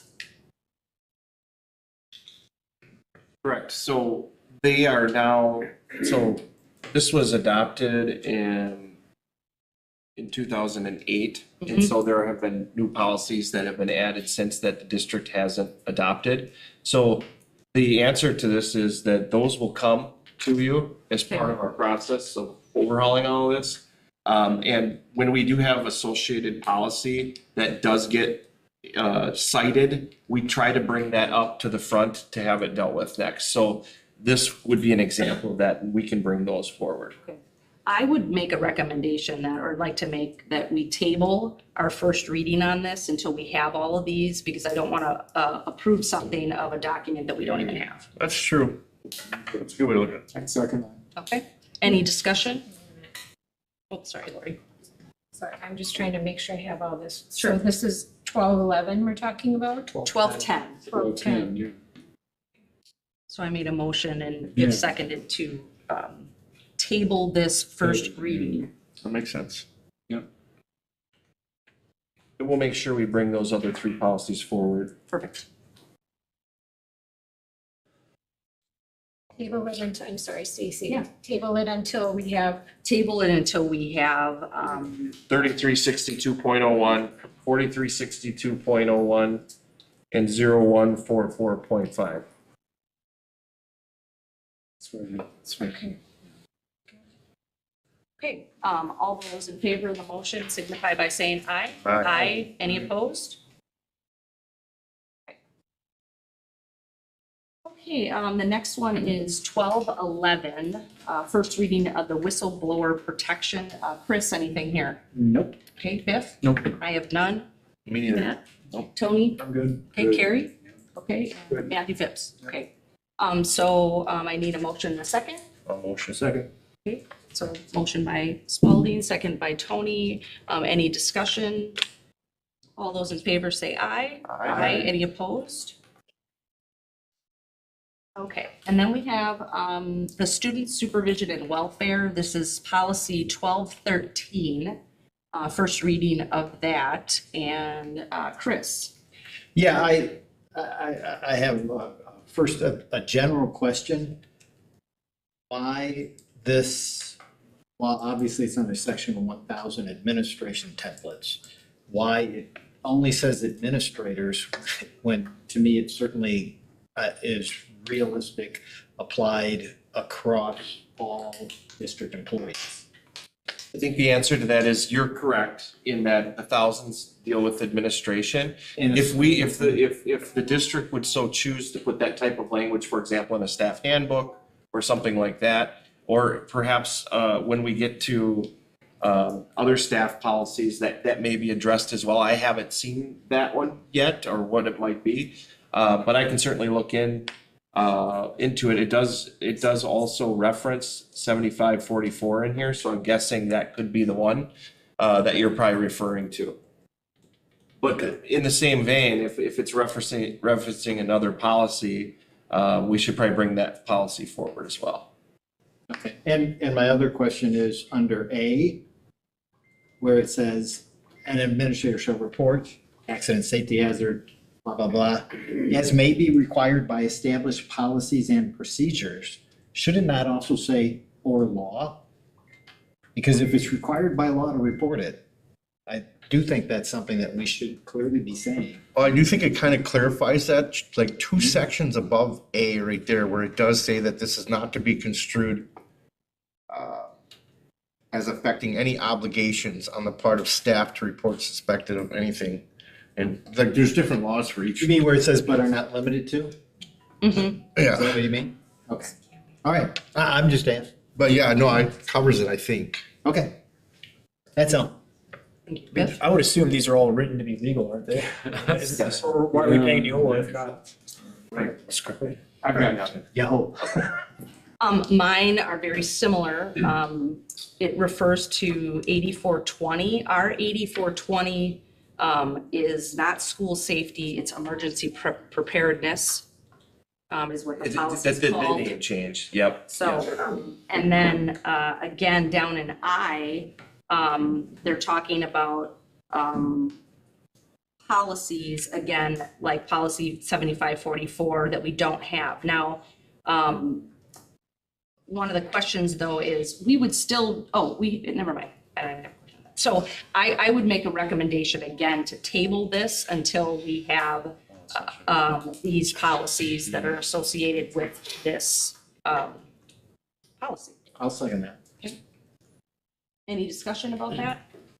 Yeah, well, I just would mention to them when they're bringing these to us as a read, that it would be something that we should take into consideration for all future reads, that if there's policies within that policy that have not been updated yet, we need to address those first before we can approve any other policy. So you can see she's creating a precedence here, but that makes sense. Can I just ask a question? Yes. If you, on that, like, this is 1211, correct? 1213. 1213, yeah. Okay, and it's a new policy. Okay. Correct. So would that be why? Because it's a new policy? Well, it's just referencing, so We're the just issue, bringing the other and you're, new you're not, policy. you're not wrong, but the issue that we have, given where we're at, is that the system we were using is to go through by level, so we're in the thousands. Sure. So as you can see, there are gonna be policies that probably interact all over the place. Correct. In multiple areas. So if that's the approach we want to use, that's fine. We'll just have to change as we bring forward policies, we'll just have to note any referencing of policies and bring them in a bundle. Yep. Is what we'll have to do, which is not a problem. We just have to have good accounting of what we've modified, changed, and adopted versus not, which we have, I think. Yeah. It really makes it a cluster, but I do understand. Yeah, absolutely. Makes sense. Yeah. I agree with the motion. I'm kind of uncomfortable with word usage in one place. An administrator who is found to have had sexual contact with any student shall be referred to the proper authorities and be subject to discipline, up to and including discharge. Sexual contact and discharge is like, I would change discharge to termination. Maybe they don't use the word termination because What number is this one, they don't Karen? know. Or what letter? That's the second paragraph, the second sentence. An administrator is found to have sexual contact, and then use the term discharge. I mean, it's just. Maybe because, yeah, like he would say, maybe because they don't know the pending outcome of a trial. Everybody's. Well, I mean, you understand what I'm getting at, right? Yeah. Or it might, I mean, maybe the person then resigns. I don't know. Yeah, I'm trying to figure out why they would put that word in here instead of terminate. I would think too, but it's I gotta be think illegal. maybe, one of the things while we table this, in part of the tabling, Yeah. can we have, you just consult with the attorney that if we did modify to change that word, would that, provide any problems for us? Which We section get a is little that? more rationale about the That's wordage. that's the second sentence in the document. At the end, the very last word of the second sentence in the document. Thank you. You could look at dismissal. Thank you. Can I make another suggestion? I don't know if this is possible, guys, but whenever another policy is referenced in this, is it possible to like link it so we can just get to it without having to dig through the? That I'm unsure of on that end of it.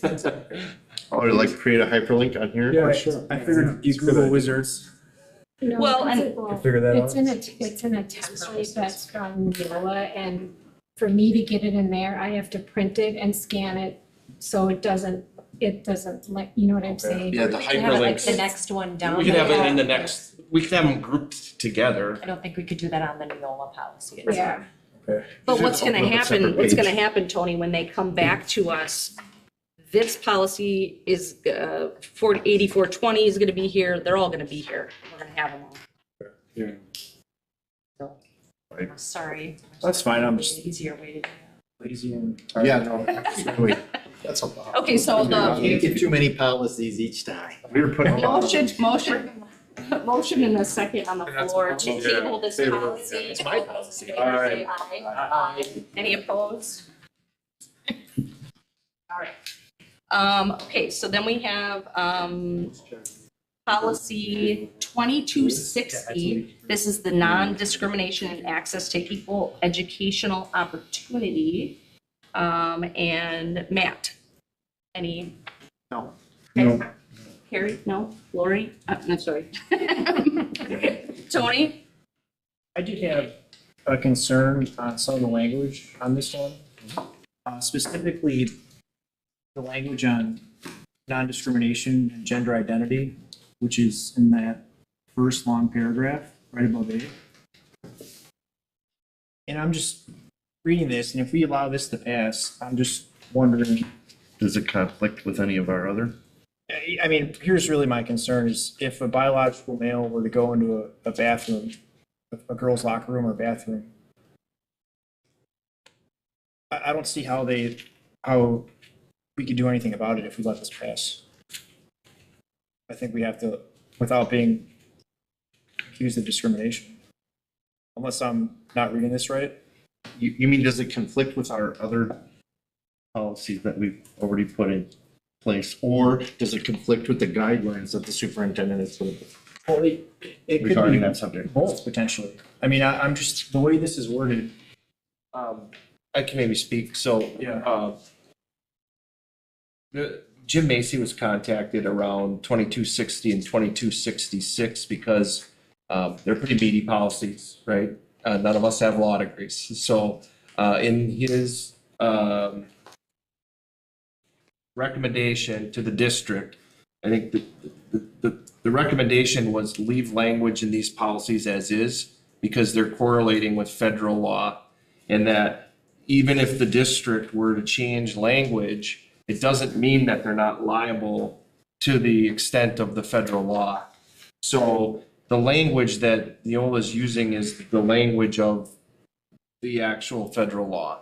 And so just so that I'm passing along his and again, his recommendation is to leave the language, particularly in 2260 and 2266 as it relates to the policy. Yeah, I'm just not sure I agree with that, I guess. And I would suggest that we just strike that language and that's my suggestion. Right, like you said, it doesn't change your liability either way, right? Right. Well, no. Well, I think You're from. still- we can make all the from No, what I the- don't believe in this. Doesn't supersede. So what federal law. what the attorney said, from what I remember, is that whether we have the language in there or we don't have it, we're still liable for it. So even if it's not in this policy and the discrimination happens, we're still gonna be liable for it. Absolutely. I think the real question to me would be on this issue is, has the attorney been asked specifically these nuanced situations, and would we, because we've already made accommodations for students at the high school, would there be, would we be in violation federally if we did do something? That's the question that I feel like I don't have answered. Yeah. I don't, If your policy, if you're gonna strike that, but you've made changes for the students, that doesn't make any sense. well, as far as I know, the changes aren't really what I'm trying to avoid is biological males and girls' bathrooms. And if you guys weren't aware, this actually happened in our state last year. Yeah, I agree. So it's happening, and it's a real. We made changes so it doesn't happen here. Right. And we've consulted with attorneys around this issue and we've been advised to provide gender neutral spaces for students that are identifying as one gender or another. So right now, we've not had any issues where that neutrally identified space has been questioned, so. And that's great, and I guess what I'm suggesting is we just eliminate that language, and then we just tell the kids not to discriminate. I mean, I just wouldn't feel comfortable passing language or approving language that could result in interpretations that aren't the intention that everybody wants. So I think, I'm assuming that nobody wants that to happen, right? What happened in, Well, I think though, I think where that comes into play though, is that we have disciplinary action if somebody is engaging in conduct that would be inappropriate, I guess is what I'm saying. right, but what I'm suggesting is that if a biological male goes into the girls' locker room and says, this happened in Sun Prairie, right? So a male literally went in there undressed in front of a bunch of 14-year-old girls. That's illegal. That's the point, is it really has nothing And to so do with what our I'm saying, the way, if we just leave that language in there, that, you know, if a person does that, they could claim discrimination if we say, hey, you can't do that, right? So that's what I'm concerned with. Well, just like our policy on this doesn't supersede, like if we change that, the wording is still there whether we remove it or not. Same thing with a situation like what happened in Sun Prairie. Yeah. That's just plain out illegal. We have a policy that they're allowed to do that. It doesn't mean they're not going to get arrested and go to jail when they do it because it's plain and simple illegal. I personally don't have a problem passing that because it really doesn't change our guidelines as to how we're addressing it. And the fact that we have already made decisions within our own schools to accommodate these things without allowing that to happen. Because And that's then just they're plain and non-discriminatory in nature. right, and non-discriminatory, because that's plain and simple, just not legal. I don't have a problem with that. Is what that student did, is that part of a program or an activity? Or did he just, or she just do it on their own? Because this says program or activity. What do you mean, what student are we talking about? The student in Sun Prairie, he walked into a locker room, okay? Was that necessary by his program? Because in here it says you can't discriminate because of a program or an activity. The school has the option to say, you go change here. That's not discriminating against his program or the activity. And So I what guess he that's did just is not- against school rules. When he walked in there, that's against probably their policy. Because it's not a program, it's not an activity. And I guess that's just not clear to me in this, and I just want to be clear. You're making it more clear, I guess. I just want to avoid that, right? So if there's a gender neutral space, great. Like, I'm cool with that. What I'm concerned about is, again, what happened in Sun Prairie, where biological males are in a facility where there's underage females. So And that's a law situation because it's not an activity, it's not a program. It really He is. violated a law, or he might have violated their school policy for not doing that. Like our It doesn't general matter. neutral bathrooms. Correct me if I'm- Good job. Correct me if I'm wrong, but I believe the attorney said we could just remove that language from there. Just so you'd still be responsible. And I'd like to make a motion just to remove that language from there. I'll second the motion. Okay, motion second. It's not going to change anything. Any further discussion?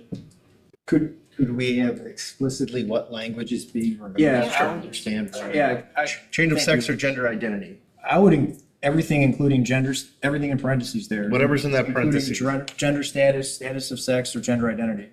I would request that we just strike that language. Yeah, it's, Can you tell me what paragraph that's in, Tony? I don't have the policy in front of me. It's the first long paragraph. So I just- Basically the second paragraph. Second paragraph, first. Second. First part of the parentheses. We want to be maybe careful with Title IX violations or things that would correlate with that, though, just as a cautionary statement. Well, I think the attorney said we could remove that, right? I don't think it's, like I said before, it's not going to change anything. And even, and Tim, when you're giving the example of Sun Prairie, to me, the reason why I'll vote to change it, because it doesn't change anything when it comes to the law. We could have a school and create a policy that says Yes, this is what we want. We want everybody to change together, and it doesn't matter. We're still gonna get arrested for doing it because the law supersedes any of these policies that we make. Period. What he did was illegal, and he's in jail for, I'm assuming, if not, he should be, or whatever the whole point is. That's just illegal. So, I would add, you know, and that the other thing that the attorneys said here, there's a lot of court cases out there almost pending, and some that have been resolved, that some of this stuff is going to end up in the Supreme Court because different states are ruling different ways, right? We have some jurisdiction that comes into Wisconsin that has the ability of a transgender to use the bathroom of their, you know, of their preferred gender. You know, so again, there's different rulings in different places. yeah, we've also had some rulings that has upheld the Well, opposite. and what they're just saying, eventually, this stuff is going to find its way to the Supreme Court. Sure. Meaning that there's a lot of challenges out there. Right, so And we don't even know lawsuits how that- that's gonna play out, is my point, and then let's just say it gets there and they're So like, why yeah, is it in there? we don't want it Well, there. I think the problem is, as law stands now, that is considered a protected class. I'm not sure that's the case. That's what we asked the attorney. I and he don't, told us. is that the case, Jim? Is that what the Well, attorney down said? here, they had it, you know, in terms of law for state policy, nothing's, okay, so law Wisconsin section 11813, which prohibits discrimination based on sex, race, religion, national origin, ancestry, creed, pregnancy, material parental status, sexual orientation, physical, mental, emotional learning disability. So I didn't hear anything on gender status, change of sex, or gender identity. And their analysis was policy 2260 includes color, which is category under Title VII of the Civil Rights Act, but not Wisconsin law related to pupils. While color is not included in Wisconsin statute section 11813, it is commonly included in most school district policies as the laws, state and federal, overlap significantly. In just a recommendation, as Lee pointed out, leave it as is. I mean, so that was just their analysis. On the federal side, it was referenced law in Title IX of the Educational Amendments of 1972, which protects people from discrimination based on the sex it has, which includes discrimination based on sexual orientation and discrimination based on gender identity. And there was an asterisk there that, you know, I don't have the website without looking it up regarding the press release regarding that specific point.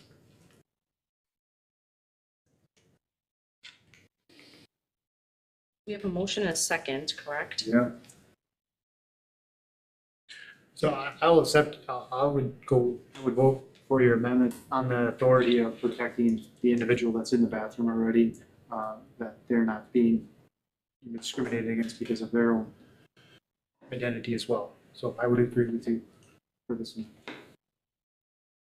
And I'm just gonna say that, again, without having an attorney here to specifically look at this and tell us if we do this, what are the legal ramifications, I'm not comfortable,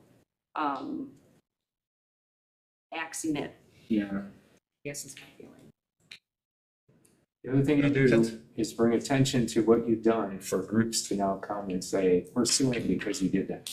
So even without an incident happening, ACLU or some group comes in and says, you changed a policy that under federal law is federal law.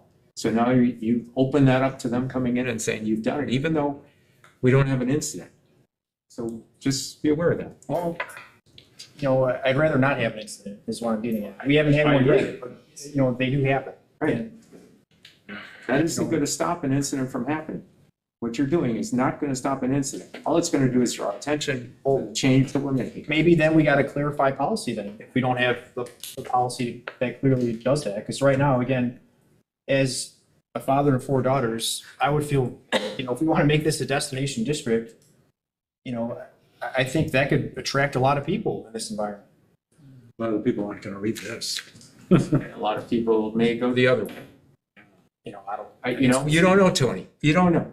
I guess we'll see, but I think it's a common sense approach and again, I'm not advocating to discriminate against anyone. I'm just trying to avoid, this is an unintended consequences, right? It is, right? I don't know. I'm with Stacy on this. I mean, none of us are attorneys here, so. Right, I'm not saying I'm an attorney either. I'm just saying I want to avoid what happened in Sun Prairie. Well, I don't want Manitowoc to be the next Sun Prairie. And Right? I'd That's what I'm like, saying. and Let's I'd like, refer it back. and I'd like an attorney to be here and to Yeah. specifically talk about Sun Prairie and say, Yeah. if you change this language or leave it how it is, you're going to run into a problem. That's all I'm asking. Because I don't think that when we asked the attorney that we were that specific about that. I'll be honest, that Stacy's it's a CYA and it's not a bad idea. Maybe it's That's why not. all my Let's talk to the recommendations attorney are that, picky. get more clarification. Well, let's vote on the motion that's at hand, and we'll go from there. So, all those in favor of excluding, the language, in the second paragraph that says, including gender status, change of sex or gender identity, from the 2260 non-discrimination and access to equal education opportunity, signify by saying aye. Aye. Okay, raise your hand of the ayes. Okay. And all those not in favor, signify by saying nay. That's So- why we have such great, I'll be honest with you, it's why, even with the last vote, it's why we have such a great mix on here. And we're tackling a lot of good issues with a lot of different opinions, because we can go back. So I would, We have a right to do it. I'd like to make a motion to, table, 2260, where we can have some, legal guidance to ask the questions that we would like to, at our next meeting or whenever. we're I'll second your gonna present this. Okay, any discussion on that? I will vote for that because my concerns for 2260 were discrimination against student activities, student programming, and how we got rid of some of the clubs in the schools. Because I think we're open for a lawsuit that we allow certain clubs and don't allow others. And as crazy as it sounds, there was a satanic club in Pennsylvania just got a positive ruling from the court that they can exist in a school because any club, if you say no, you're discriminating. So I have that concern. So I think it'd be great to have an attorney come and look at that to see if we're in violation of that. And I would further that, E talks about instructional and library media materials, right? There's been a huge dust up in this community about the appropriateness of certain things in our library. Under this, it's discrimination to not have that in the library. So, I mean, again, unfortunately, I think that this is going to be ruled in legal government bigger than we are. But I want to make sure that if we make any changes to this, that we're not setting ourselves up. And I think we can ask specific questions with scenarios to make sure that we are getting it right to not. And to, again, we have to make decisions with regard to our administration and what they're going to do and carry out. And so again, we really need to know the answers to these questions. So all those in favor of tabling this signify by saying aye. Aye. Any opposed? Nay. Okay, Chris. Okay, so that was 260. Okay, and then the next one is 2260.01. This is section 504/ADA prohibition against discrimination based on disability. And Chris, I'll start with you. Biff? I had something, but I think it'll be covered with. Okay. And I don't have anything. Matthew, Tony? This one didn't have that same language in it, did it? No. This is only based on disabilities. Okay, yeah, I don't got anything in this one. No, okay. Carrie and Matt? Good. Okay. All right, so seeing no changes, do I have a motion and a second to approve the first reading of 2260.01? So moved. Second. Second by Chris. Okay, all those in favor say aye. Aye. Any opposed? All right, and then we do have some, and you guys don't have to go through all those, but we have the policies that we're going to be looking at for a first read coming up. So those are all listed there.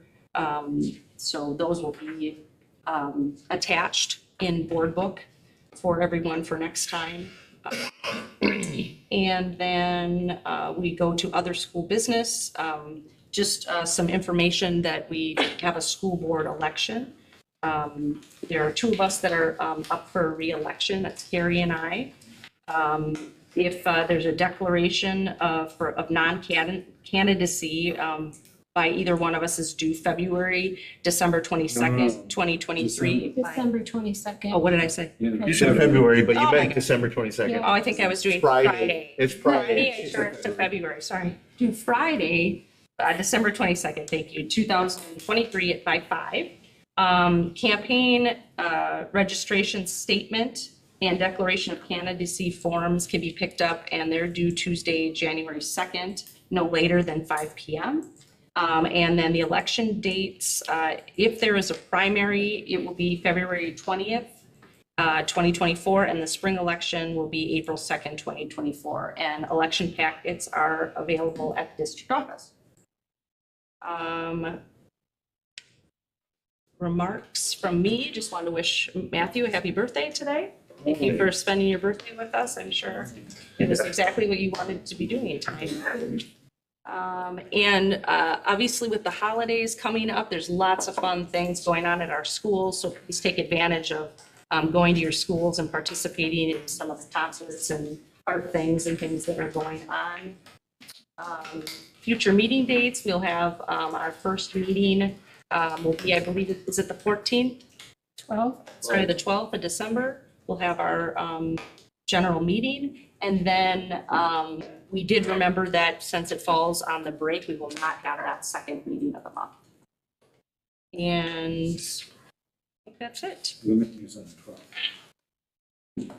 Okay, so then the last part is our closed session. The Board of Education will vote to convene a closed session for the purpose of considering the following matter: considering the employment, promotion, compensation, or performance evaluation data of any public employee over which the governmental body has jurisdiction or exercises responsibility. This meeting is authorized pursuant to section 19.85 subsection 1C of the Wisconsin statutes, and will cover superintendent evaluation progress and goals and objectives and a pending personnel matter.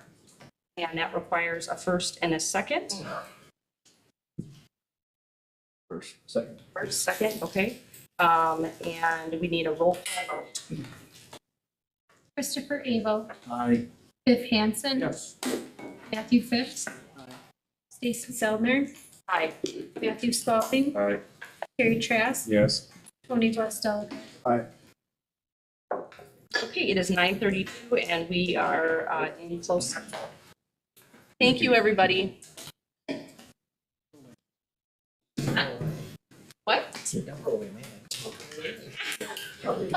The heat's playing off. I know, I can feel it. I can feel it, yeah. My house now.